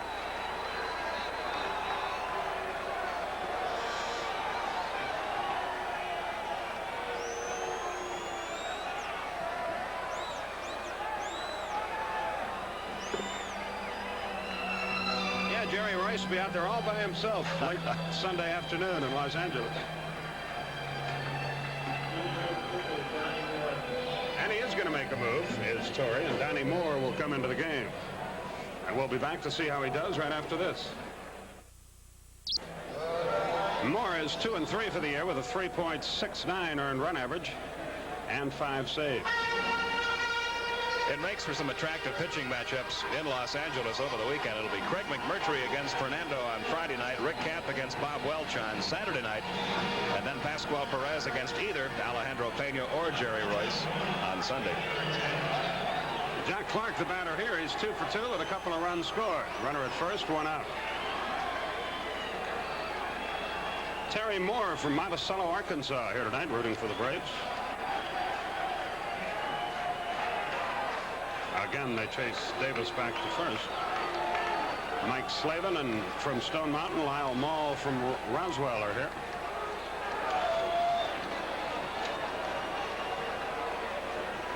Sid Williams and Mike Hall from Augusta. Again, Moore to first. The Van Berkom family from Sheldon, Iowa.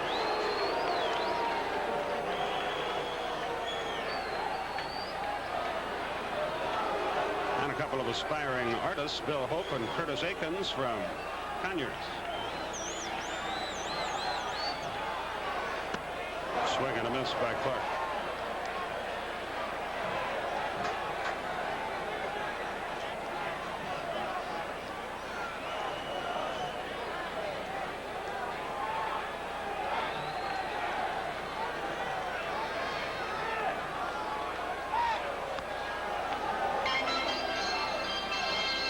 Moore's got a 3-2 count at first base and an 0-1 count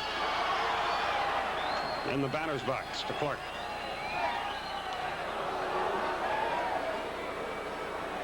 The Applington family from Salem, Oregon here rooting for Atlanta as well.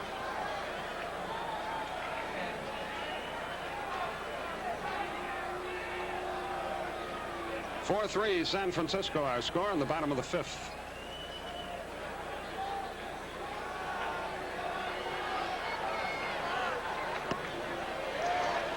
Count evens 1-1 on Clark.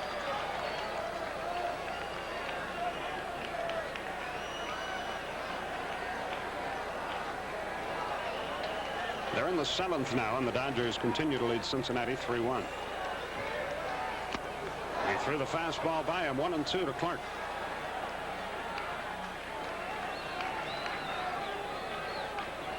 Perez went 4 1/3, allowed 8 hits, struck out 6, walked 2, threw 3 wild pitches, has been charged with 4 runs so far. Davis at first base, his responsibility as well. Another one bounces up there. 2-2 the count.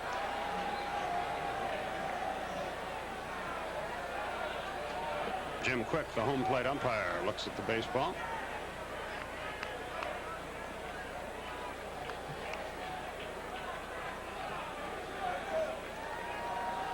Poco has really had a night back there, hasn't he? Again, Moore to first. And Jack Clark awaits the 2-2 pitch. Long way to go here. We're in the bottom of the 5th inning. He got him with a breaking ball. Clark out of there on strikes. Looked like a slider. So Moore strikes out the first man he faces. Clark hears the Boo Birds once more here. They have a terrible time here in San Francisco. They had a big story on the paper. Art Spander wrote it today about a few young dingbats get into the sauce and really louse it up for the majority of the fans.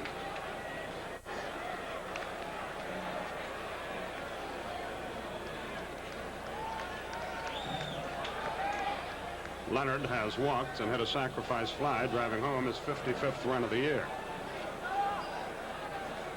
4-8-2 for the Giants, 3-6-0 for Atlanta. Fouled the fastball back into the upper deck. 0-1 the count.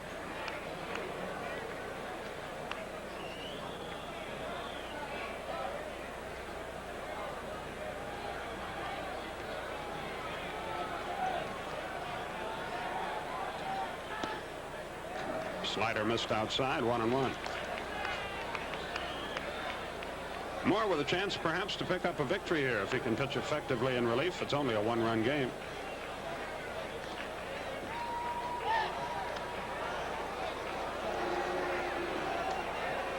Donnie is convinced that Davis is going to be doing some running. He has not taken off yet.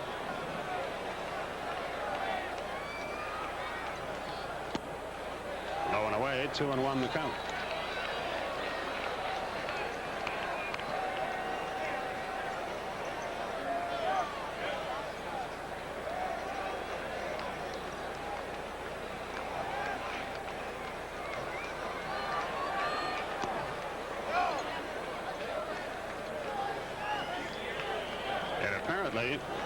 Went off the bat of Leonard, though the board has it 3-1. I think the count is 2-2.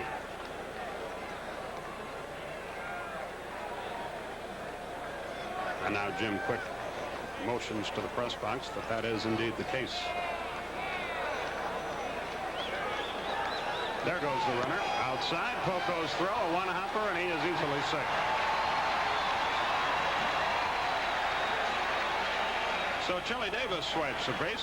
He's in scoring position with 2 out. This is Davis's 10th stolen base of the year. He's been caught stealing 11 times, so his percentage not that good. He got in easily. Gene Garber goes to work in the Atlanta bullpen, and the 2-2 to Leonard. Bounce to the left of Horner into left field, and a run will score. The ground ball had eyes, and it's 5-3. And the stolen base pays off in a run.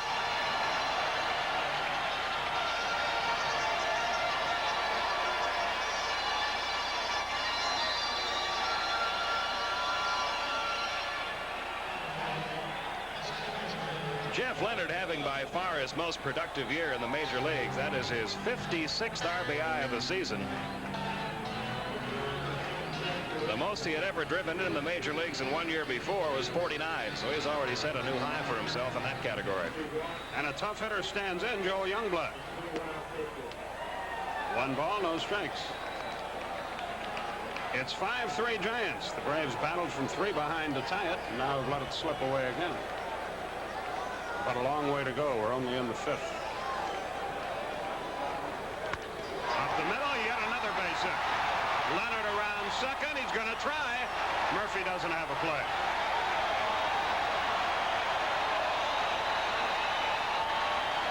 So the Giants aren't through yet.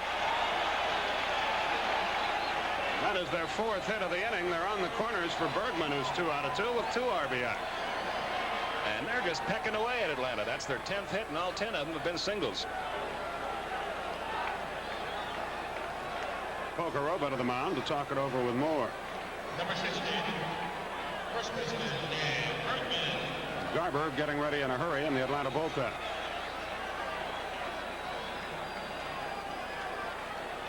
And here's Bergman.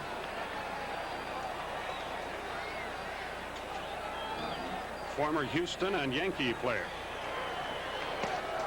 Downstairs, ball 1. They go to the bottom half of the 7th now at Dodger Stadium. It's still 3-1. Dodgers leading Cincinnati.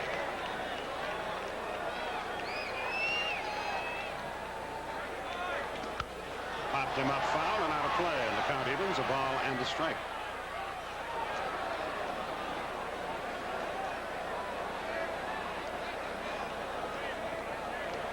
Now activity in the Giant bullpen. A right-hander up and throwing.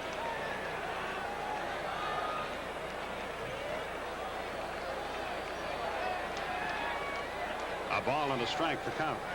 Bergman waits. Moore delivered. Good breaking ball, 1-2. Jim Barr now throwing for the Giants. Or is it? I think it's Mark Calvert, the rookie, just called back up. It is Calvert, my mistake. 1-2 the count.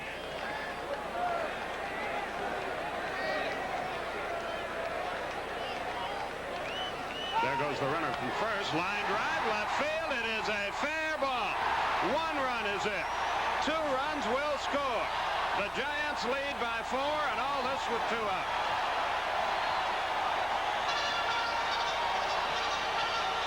Bergman is 3 out of 3 with 4 RBIs. All year long he had only 5.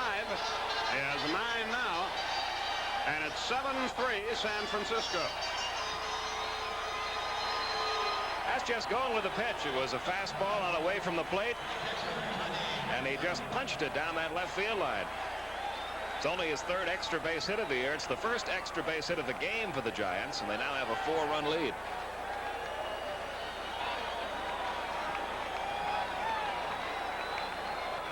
And Donnie Moore is having no luck at all. Here's Rabb.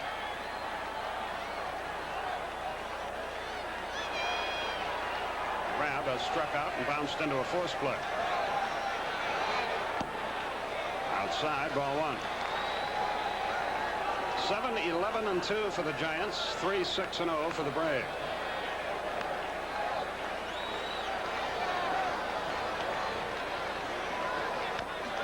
Fouled the curveball off. It's 1-1.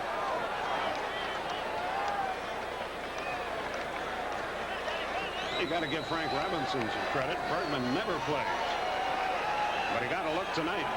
3 out of 3, 4 ribbies. I think we'll see him tomorrow too. Fouled away. It's 1-2. Moore came in and struck out Clark, but 3 solid hits have followed.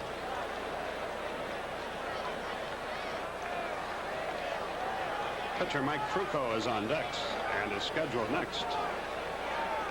Calvert is in the bullpen, but with a 4-run lead, I'm sure Mike will hit.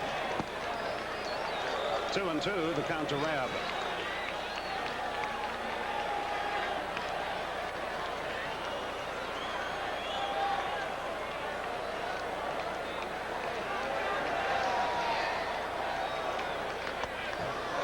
He's running full now. 3 balls, 2 strikes.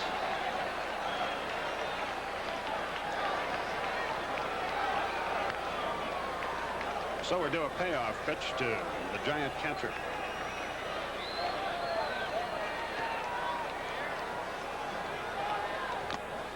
Boy, he had a good cut, but he fouled it off. It's still 3-2.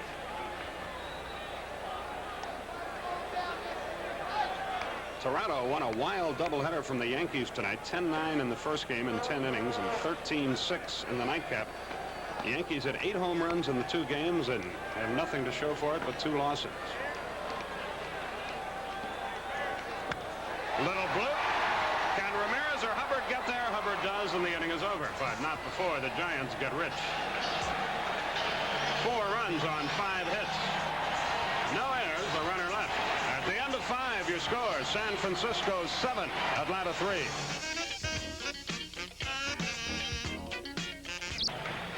Mike Krukow unable to continue here. He went to the mound and started taking his warm-up tosses, but Frank Robinson indicates that he has a back problem, probably muscle spasms, and so Mark Calvert will get the call. Calvert, a youngster out of Tulsa, Oklahoma, really not that young. He's 27 years old, 6'1", 195-pounder. Last year he was 0-2 at Phoenix with a 7.04 earned run average. I don't have his stats for this year. So Calvert will get the call and will get as much time as he likes here to Your attention, please. warm up. Remember we talked about Gene Garber's injury when he was on the disabled list. We said it was an ulnar nerve problem. He was getting a tingling sensation in his elbow, and he went on the DL for 3 weeks. That's the reason why Calvert did not pitch very much last year. He pitched in only 6 ball games last year, and he had an ulnar nerve problem that required surgery. He underwent that surgery back in May of last year and missed the rest of the year. And he heats up here, making his first Giant appearance. The Braves aren't overly happy about that because all hitters hate to face a guy they've never seen before. That first time around is a little tough, and this late in the ball game, you only get 2 at-bats max against him. Well, the Braves down by 4, but we have 4 innings to go. Hubbard, Pocoroba, and probably a pinch hitter for Donnie Moore for Atlanta here in the 6th. Broadcast time will be 3:05 Eastern time tomorrow when a couple of young left-handers, Ken Daly and Mark Davis, hook up. And then 10:35 again on Thursday night when Fred Brining and Phil Niekro are the pitching opponents. 7 runs, 11 hits, 2 errors for the Giants, 3-6-0 for the Braves. Latest reports we've heard, by the way, is that Commissioner Bowie Kuhn's fate will be decided tomorrow in a meeting in Boston. There have been so many reports in recent days. He's in, he's out. Perhaps something will finally come clear for everybody tomorrow. Hubbard leads it off against Calvert. Krukow went 5, allowed 6 hits, 3 runs, 1 homer to Murphy, struck out 1, walked 1. Calvert to Hubbard, and the fastball is low. 1 ball, no strikes.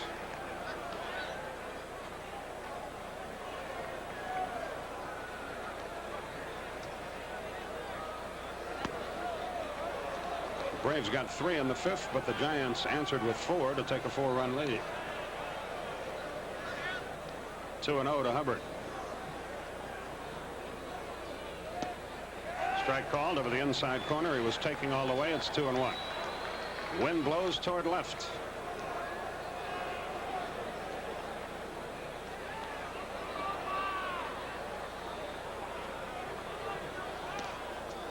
All the way back to the screen. Mets beat Montreal 5-2. Pittsburgh 10-3 over the Phillies. Dickie Knowles and the Cubs beat St. Louis 5-3. Houston has San Diego shut out 2-0 after 8 with Bob Knepper working. And in the bottom of the 7th, Los Angeles 3-1 over Cincinnati. Chicago won again. They beat the Tigers 7-5. They're doing a job. Kansas City and Milwaukee 2-2 in the 8th of their second game. Milwaukee won the first game 5-2. The 3-1 to Hubbard. Inside, there's a start in the Atlanta 6th inning. Calvert walks the first man he faces. And here's Pocoroba. Poco has reached on an error and flied to center. Randy Johnson grabs a bat and moves on deck. He will pinch hit for Donnie Moore in all likelihood. And Gene Garber will become the 3rd Atlanta pitcher of the night.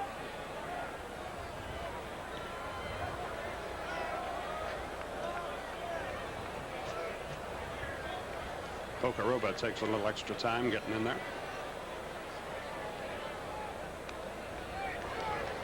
And it's a double play ball to second. Youngblood to LeMaster for 1, on to first, 2, double play.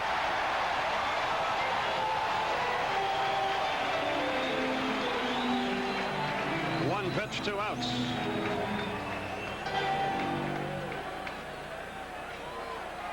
Taylor made this one right at the second baseman, Joel Youngblood. Hubbard goes in hard down at second base, but LeMaster was able to get out of the way and fire on safely to first. And Randy Johnson on as a pinch hitter for Atlanta. For the Braves, batting number 6, Randy Johnson. Cleveland won the first game of a doubleheader from Baltimore 3-1. They were leading in the nightcap.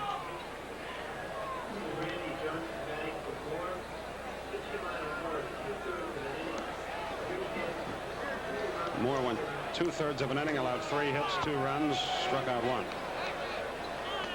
1-0 to Johnson, who has had an outstanding year coming off the bench for Atlanta.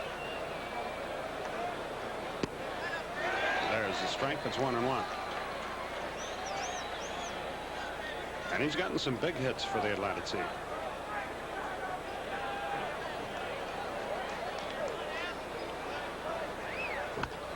Right back to the mound, and Calvert breezes through the 6th. We go to the bottom half. You score. Giants 7, Braves 3.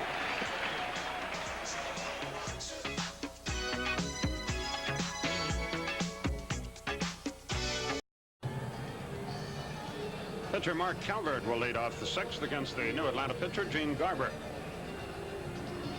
It's a 7-3 Giant game. And the Braves have just 9 more outs at their disposal. It will be Calvert, LeMaster, and O'Malley. The pitcher, Calvert.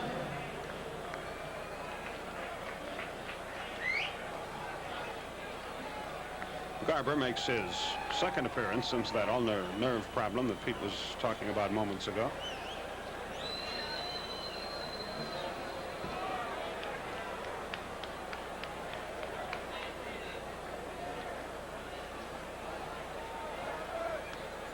Here we go. A strike right in there, 0-1.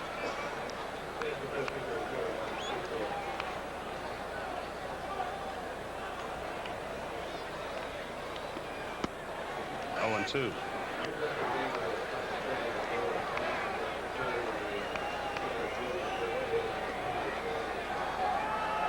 And the 0-2 pitch to Calvert. Got him with a breaking ball. Krukow has a lower back strain.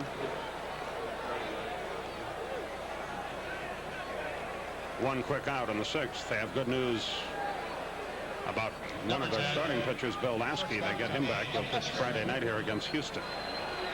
Here's LeMaster with 1 out. Garber 2 and 3 with a 4.84. Pitched very well against San Diego. Recorded a save in his first appearance since prior to the All-Star break.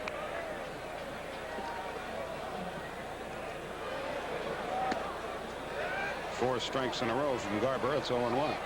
Pete Van Wieren and Skip Carey with you from Candlestick Park.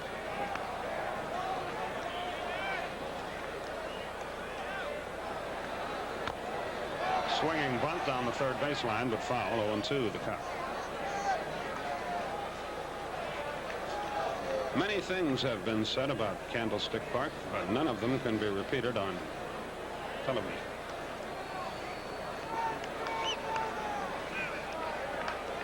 Whoever dreamed this one up is retired in Bimini and enjoying life.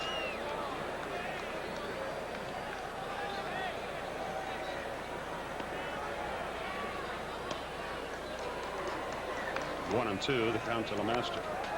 They now go to the bottom half of the 8th inning at Dodger Stadium. It's still Los Angeles 3, Cincinnati 1.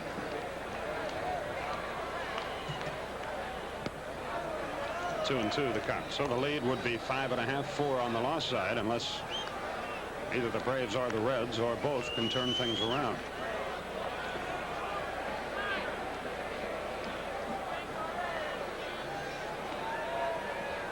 The 2-2 to LeMaster from Garber. Just missed with a slider outside. He's run it full now, 3 and 2.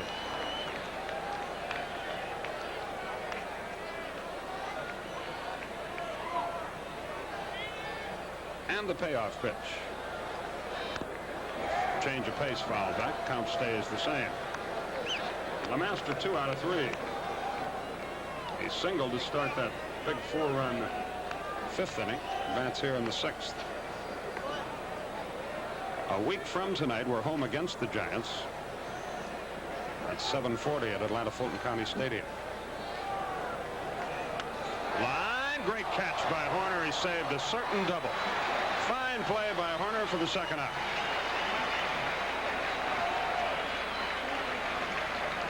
This is the best defensive play of this ball game. That ball was solidly hit by LeMaster.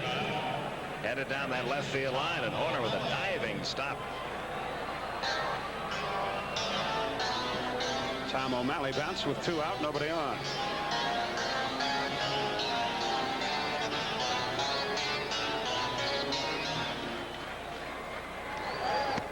Breaking ball right in there. 0-1 the count. Top of the order for Atlanta in the 7th.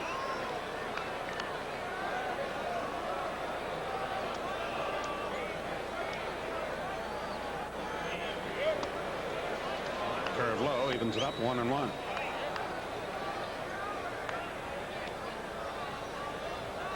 Giants have pounded out 11 hits. Fastball through 3 wild pitches. Been that kind of night. Sliced into left field. Butler is there, and the inning is over. So nothing doing in the 6th for San Francisco. Garber gets him 1-2-3. After 6 complete. Giants 7, Braves 3.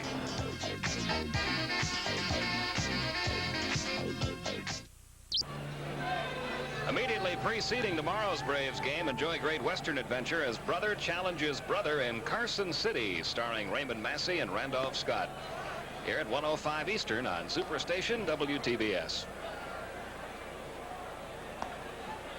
Brett Butler will lead off the 7th inning for Atlanta. He's 1 for 3, a double. Number 22, left fielder Brett Butler.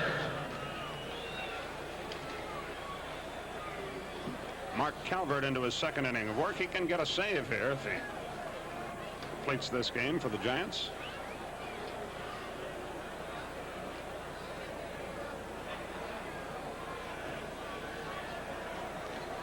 Calvert delivers downstairs. 1 ball, no strikes. Well, they're having some Labor Day presentation here at Candlestick. The Giants play the Reds, and there's a concert after the game. Chuck Mangione and Ray Charles. They should have a mob for that.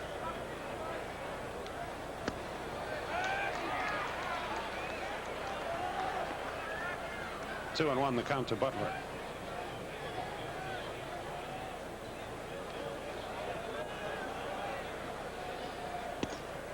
Three and 1.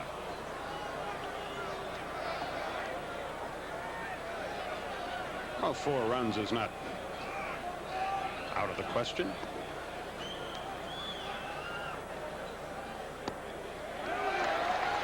Calvert runs it full to Butler. 3 balls, 2 strikes.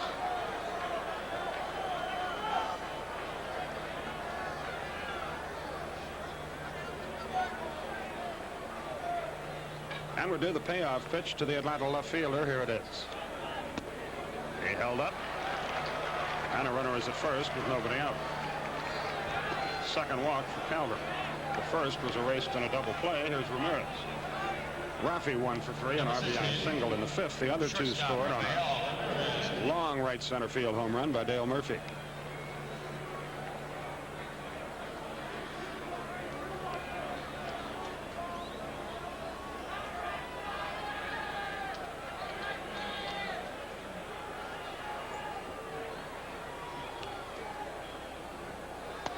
Upstairs, 1 ball, no strikes. Johnny Rabb calls time. Herm Starrett, the pitching coach, heads to the mound as well to talk it over with Mark Calvert. Starrett formerly held down a similar position with the Braves. It's a problem Calvert struggled with throughout his career. He has walked more men than he has struck out in his minor league background. Well, may it continue here. We need base runners. Rainey Martin works in the Giant bullpen.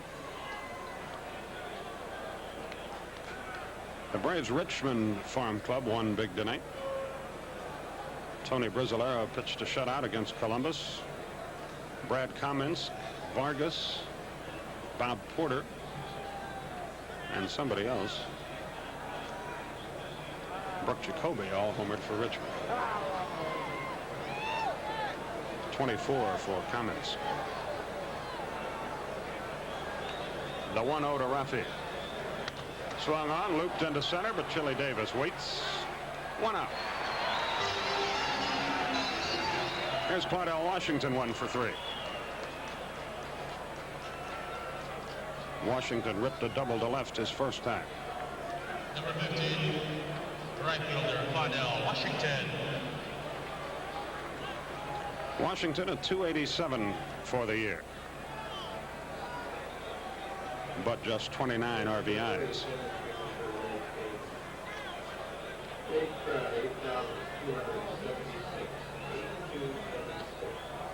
8,276 paid here tonight. Throw to first, close play. Butler dives back.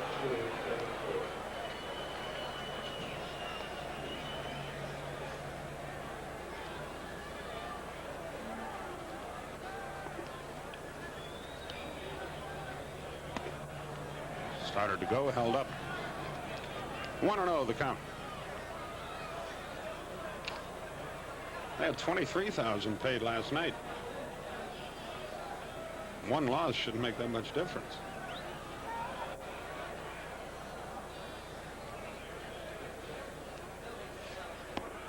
Two and 0 to Washington. I think I just found the reason why. Last night was a half-price night. Oh. That would explain it.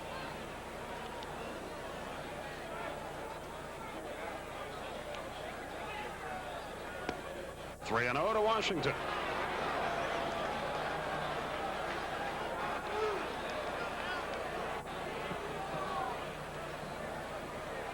With that pitch, Rennie Martin sits down.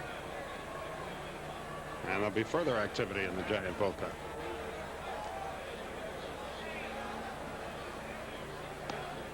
There's a strike. 3-1 to CW. See if he makes Calvert throw 3 straight strikes. Greg Minton up in the Giant bullpen now.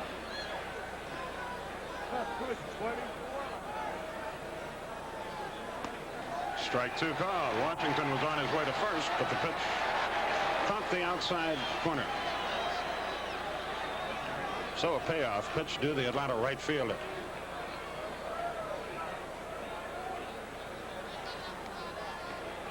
Pretty close.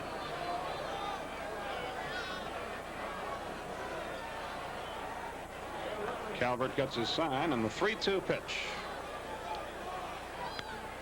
Fouled away. He'll try it again.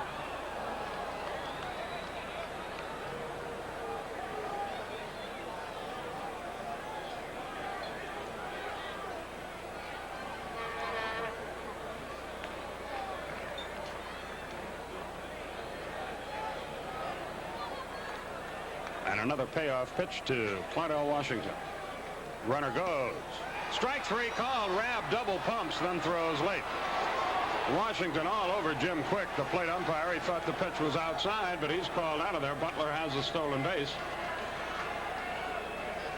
Rabb thought it was ball 4 too, apparently, for he didn't even think about throwing. Then he heard the strike call and double pumped and threw it down there. This was a funny-looking play. Center fielder Dale Murphy. It's stolen base number 30 for Brett Butler.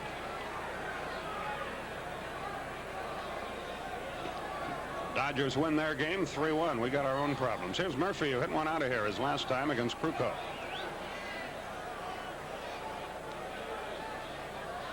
He did it with a runner aboard.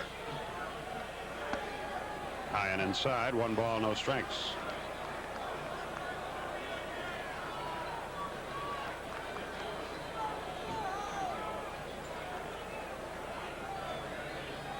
Butler at second. There are 2 out in the inning, and the Braves trail by 4. 2-0 to Murph. Bob Horner waits to hit next.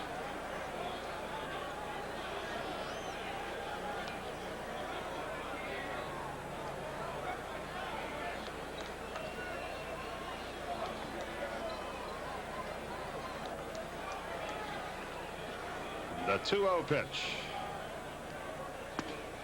Inside, 3-0.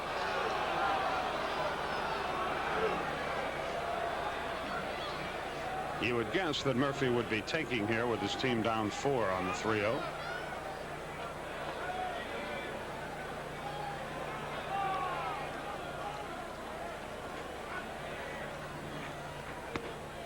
He is, and he walks.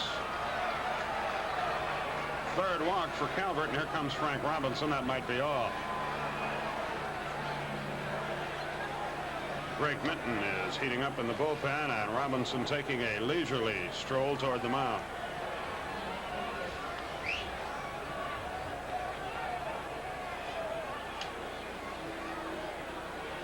He has made no indication yet. Minton has had a bad year by his standards if he does get the call here. And he will. He's 5-7, a 3.86 earned run average and 12 saves. In 67 2/3 innings, he's thrown only 4 home run balls, however, and that's on Frank Robinson's mind right now. So as Minton comes in and Horner waits to hit, we'll pause for this message. Horner will face Minton with 2 on, 2 out in the 7th, and the Braves down by 4.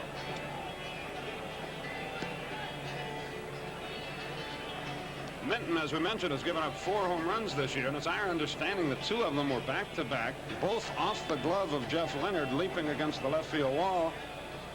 One of them he inadvertently lifted and carried over the fence in his glove, and then when his arm hit the wall, dropped it over. So he's a tough man to take deep. He had an incredible string. It's a major league record from September 1978 to May 1982.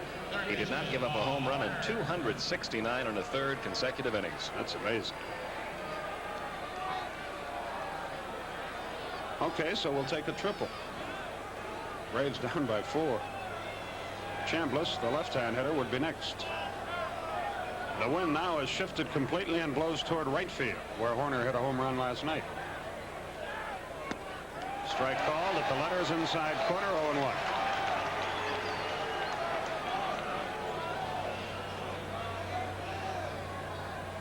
The Dodgers won. They beat the Reds 3-1 behind Alejandro Pena.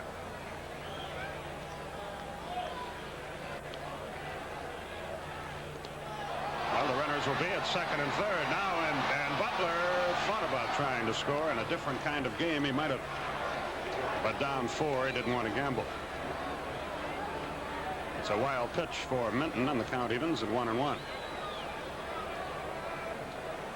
Rabb loses this ball. Once it gets by him, he's not sure where it went. He breaks the wrong way, then looks for it, finally finds it, and there you'll see the big turn that Butler will take. He went about 4 more steps down the line before applying the brakes.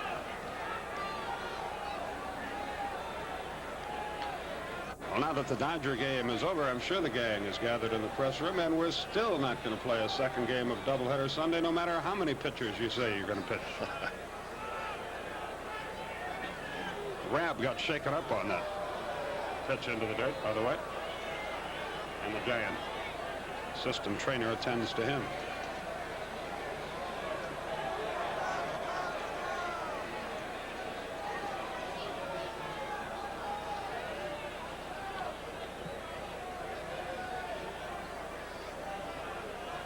Rabb tries to walk it off here. It'll be 1-1 on Horner with 2 on and 2 out when play resumes, and now a single could bring Atlanta to within 2.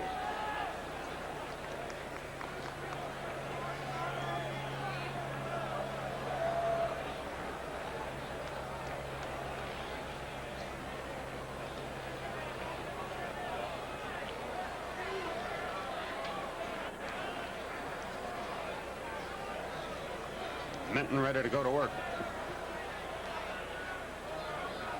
It's 7-3 Giants. Top of the 7th, 2 on, 2 out. That's drilled, but Davis comes on and has it, and the inning is over. Horner hit the daylights out of it, but Chili Davis got a good jump and made the catch. So the Braves threatened to come up empty in the 7th. No hits, no runs, no errors, 2 left. We go to the bottom half of the 7th inning. Your score, Giants 7, Braves 3.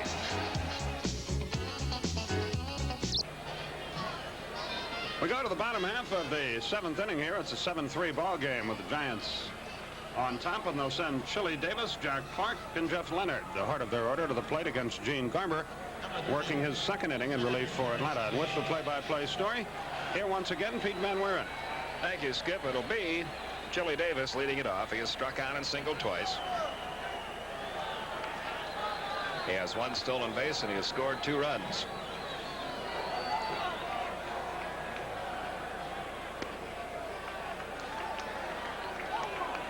One ball, no strikes.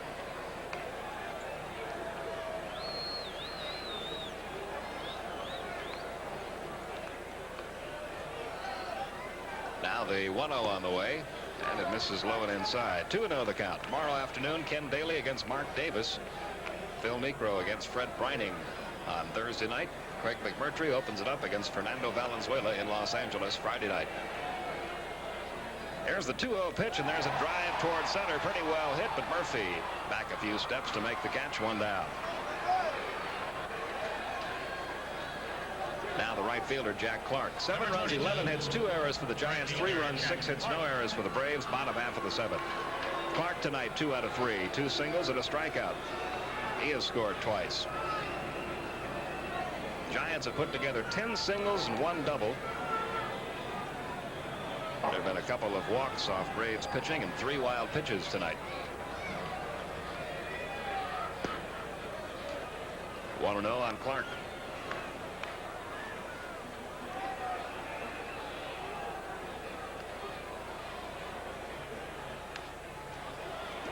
That evens the count. 1 ball, 1 strike.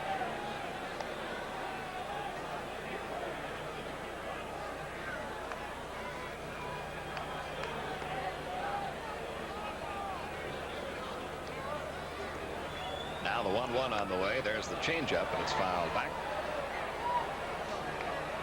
Count goes to 1-2.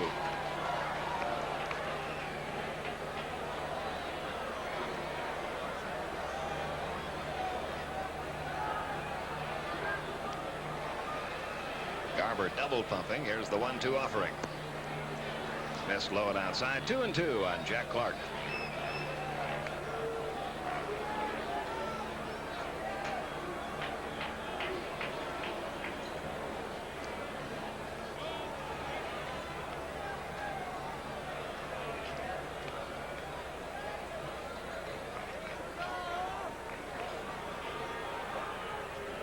Gino's 2-2 pitch. He got him with a changeup.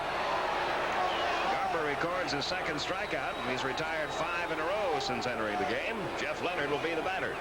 Tell you what, that's going to be a tremendous help to the Atlanta Ball Club the rest of the way, having him back, because Forster and Bedrosian were getting a little overworked. Now with Gino to work some short relief as well, it takes a lot of the pressure off.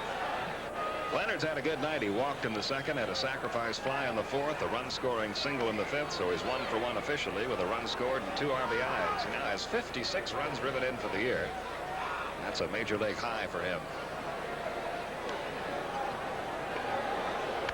That ball sharply hit, but right at Bob Horner. And Garber has his 2nd 1-2-3 innings. So nothing doing for the Giants in the 7th. At the end of 7 complete, score remains San Francisco 7, Atlanta 3.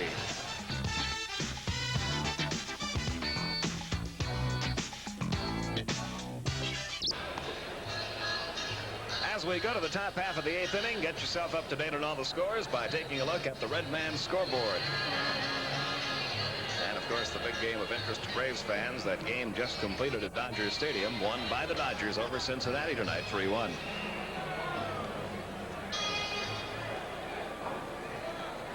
Number 10, the first baseman, Chris Chambliss.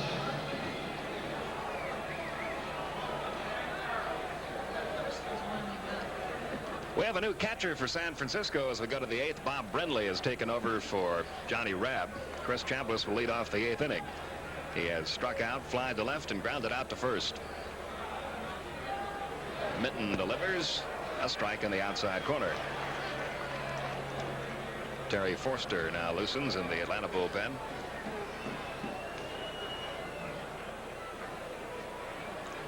And here's the 1-strike pitch to Chambliss. It's over the outside corner, 0-2. The pitcher due up 4th in the inning, so if we get down to that spot, we'll see a pinch hitter for Garber.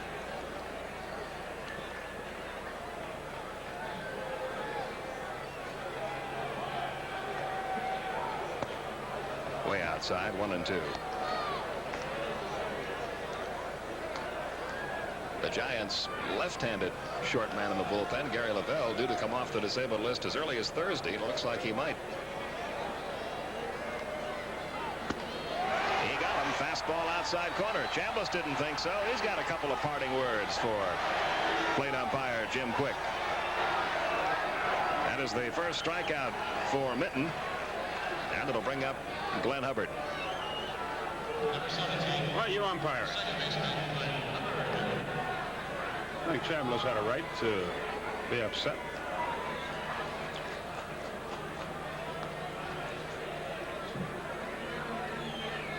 Hubbard tonight has walked twice and he has singled.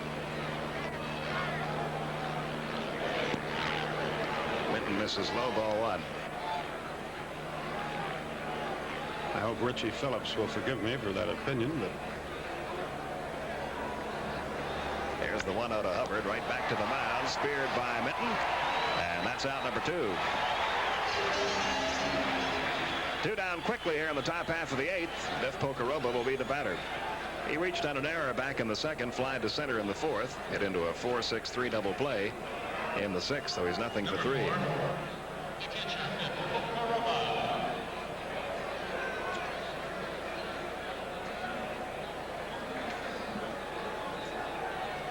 Braves trail by 4, 2 outs, bases empty, top half of the 8th.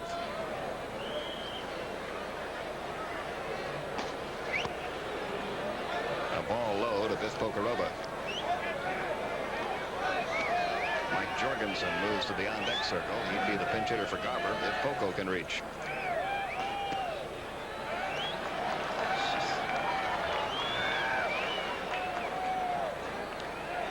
One ball, one strike.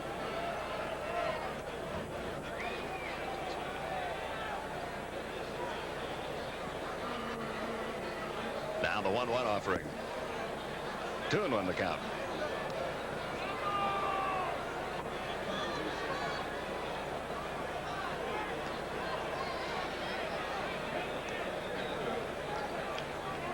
Here's the 2-1 pitch from Minton, fouled back, and the count even now, 2-2.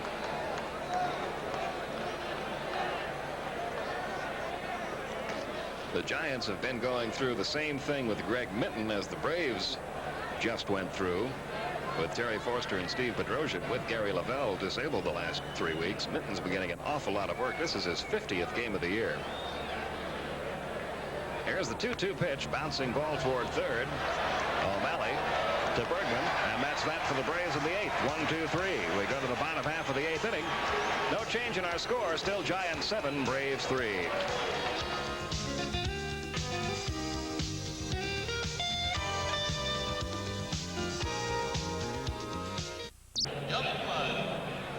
Even in August, you bundle up here at Candlestick Park. Bottom half of the 8th inning. Joel Youngblood, Dave Bergman, Bob Brindley due up. Youngblood tonight has struck out, walked, and singled. 1 for 2 with a run scored. Gene Garber working his 3rd inning. And the count 0-1 on Youngblood, playing second base tonight.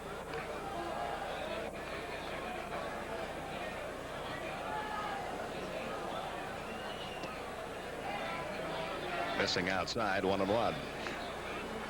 So if things stay the same as they are, the Braves lead over the Dodgers would drop a game. It'd be back to 5.5.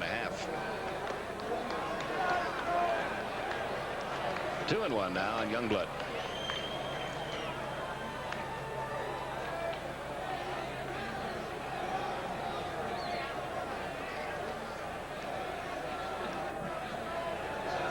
There's the 2-1 pitch, and there's a fly ball into center field. Dale Murphy going back. That ball's got a little more carry to it than Murph thought. He has to go all the way to the warning track to make that catch. Wind really not a factor there either. The wind's not blowing out that way at the moment.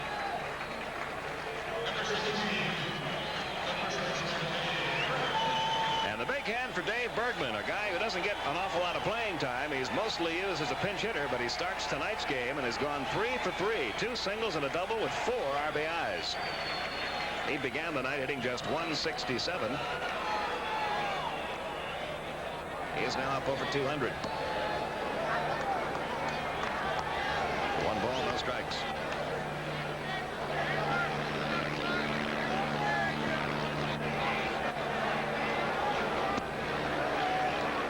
The count on Bergman.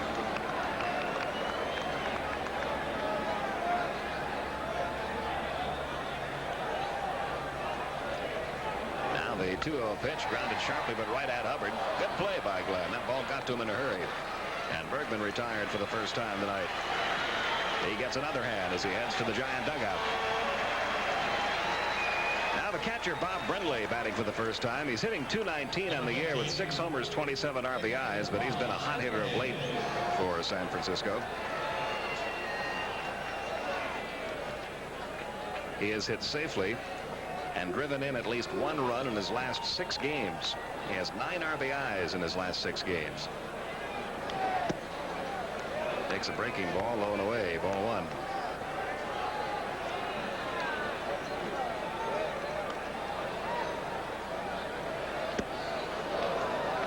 One and 1 the count. A good outing for Gene Garber to this point. He has faced and retired 8 hitters.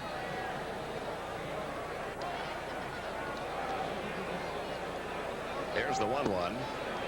2-1 the count on Bob Brenly. He came on to catch in the top half of this inning, the 8th. Now the 2-1 pitch, missing low, 3-1. Garber stumbled on his follow-through.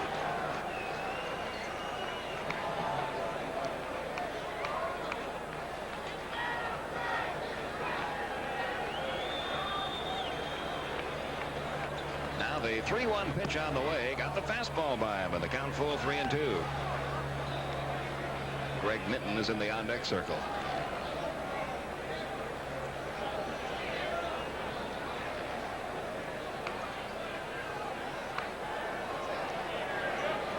Now the payoff pitch. Struck him out. Garber records his 3rd strikeout. And he faces and retires 9 men in a row. 1, 2, 3 for the Giants in the 8th. Braves have 1 more crack at Greg Minton. We go to the 9th inning. Giants lead it 7-3.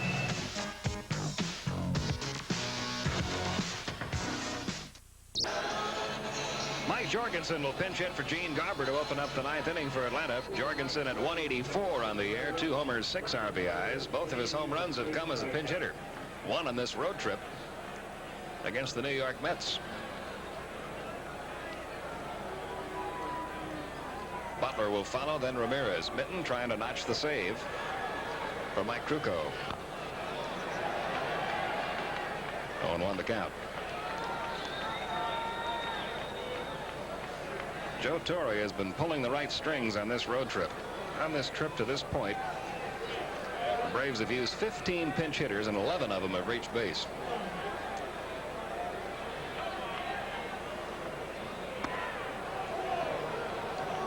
One and 1 to count.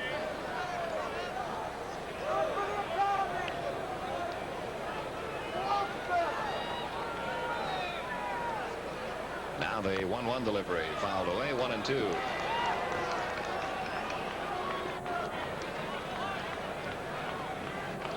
Braves have had trouble with the Giants this year. 3-5 going into this game against San Francisco. And very close to making it 3-6 against the Giants if Minton can hold Atlanta here in the 9th.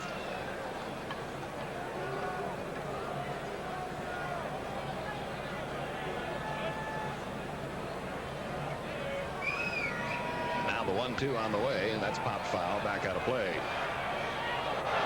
Greg Minton's nickname is Moon Man. He pulls some amazing stunts. One that he pulled last year. The Giants were on the road somewhere. Greg was the first player to board the team bus. He told the bus driver that all the rest of the team had already gone to the park, so he was the only guy going, and the bus took off, leaving the rest of the guys all behind.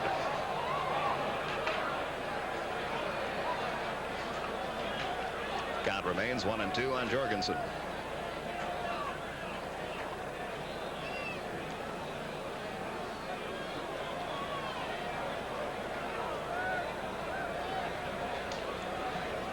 Again, the 1-2 pitch, bouncing ball right at the second baseman Youngblood. This will be out number 1. 1 down in the 9th inning. Brett Butler will step in. He has grounded out to first twice, doubled and walked.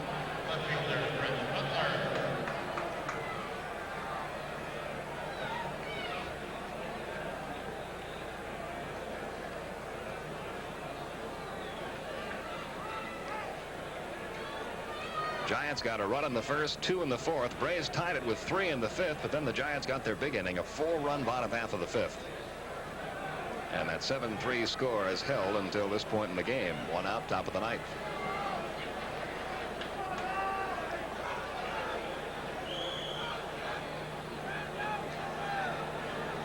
The pitch on the way to Butler. Caught the outside corner, 0-1. Jim Quick's been getting a lot of nasty looks from hitters tonight.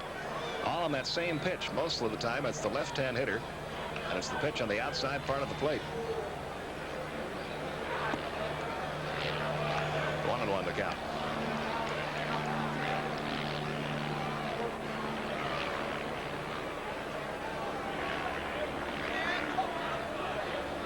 (7-3) Giants, 1 out, 9th inning.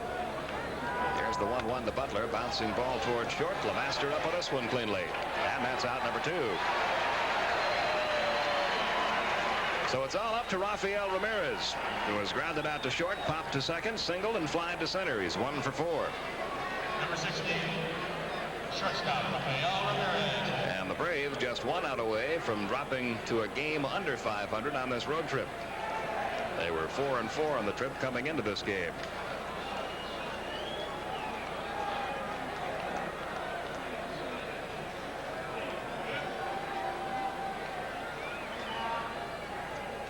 Minton delivers. Ramirez takes it low, ball 1.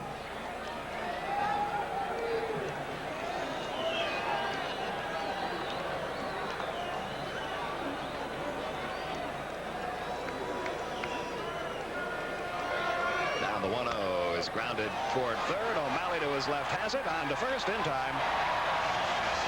And that's the end of the ball game. Minton with a 1-2-3 ninth, and the San Francisco Giants have evened up the series at a win apiece. Final score, Giants 7, Braves 3. We'll be back with the totals right after this.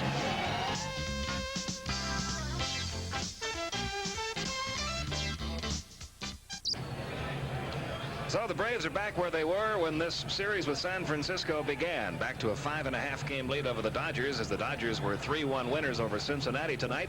And the Giants win this one over Atlanta 7-3. Skip has the totals. For the Giants, 7 runs, 11 hits, 2 errors. They left 4. Mike Krukow, the winner, 7-6 for the year. Greg Minton records his 13th save. For Atlanta, 3 runs, 6 hits, no errors. They left 8. Pascual Perez, the loser, 12-3. The game-winning RBI goes to Tom O'Malley, his 4th of the year. 8,276 paid to see it. And tomorrow we'll have the 3rd game in the series for you on the Superstation. Don't forget, it's a noontime game here in San Francisco. We'll be on the air at 3:05 Eastern Time with tomorrow's game. Ken Daly, 2-3, pitching for Atlanta against left-hander Mark Davis, who has a record of 1-3 for the Giants. Until then, for Skip Carey, for Ernie Johnson and John Sterling, for our director Josh Marks, and our entire crew here at Candlestick Park, Pete Van Weeren. Final score once again, Giants 7, Braves 3. Good night, everyone.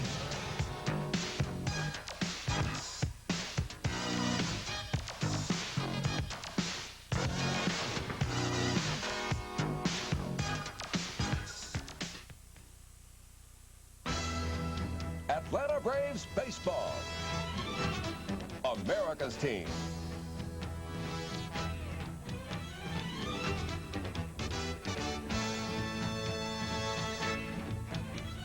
Braves baseball has been brought to you by Michelob Light, an exceptional light beer with a rich, smooth taste. Eastern Airlines, America's favorite way to fly, and the official airlines of the Atlanta Braves. Toyota Cars and Trucks, who remind you that it's a good feeling to buckle up for safety. So get the feeling whenever you drive. And by the people in your town who bring you delicious, refreshing Coca-Cola. When it comes to big refreshment, Coke is it. Canon, so advanced, Canon is the world's leader in 35mm photography. And by CNN and CNN Headline News.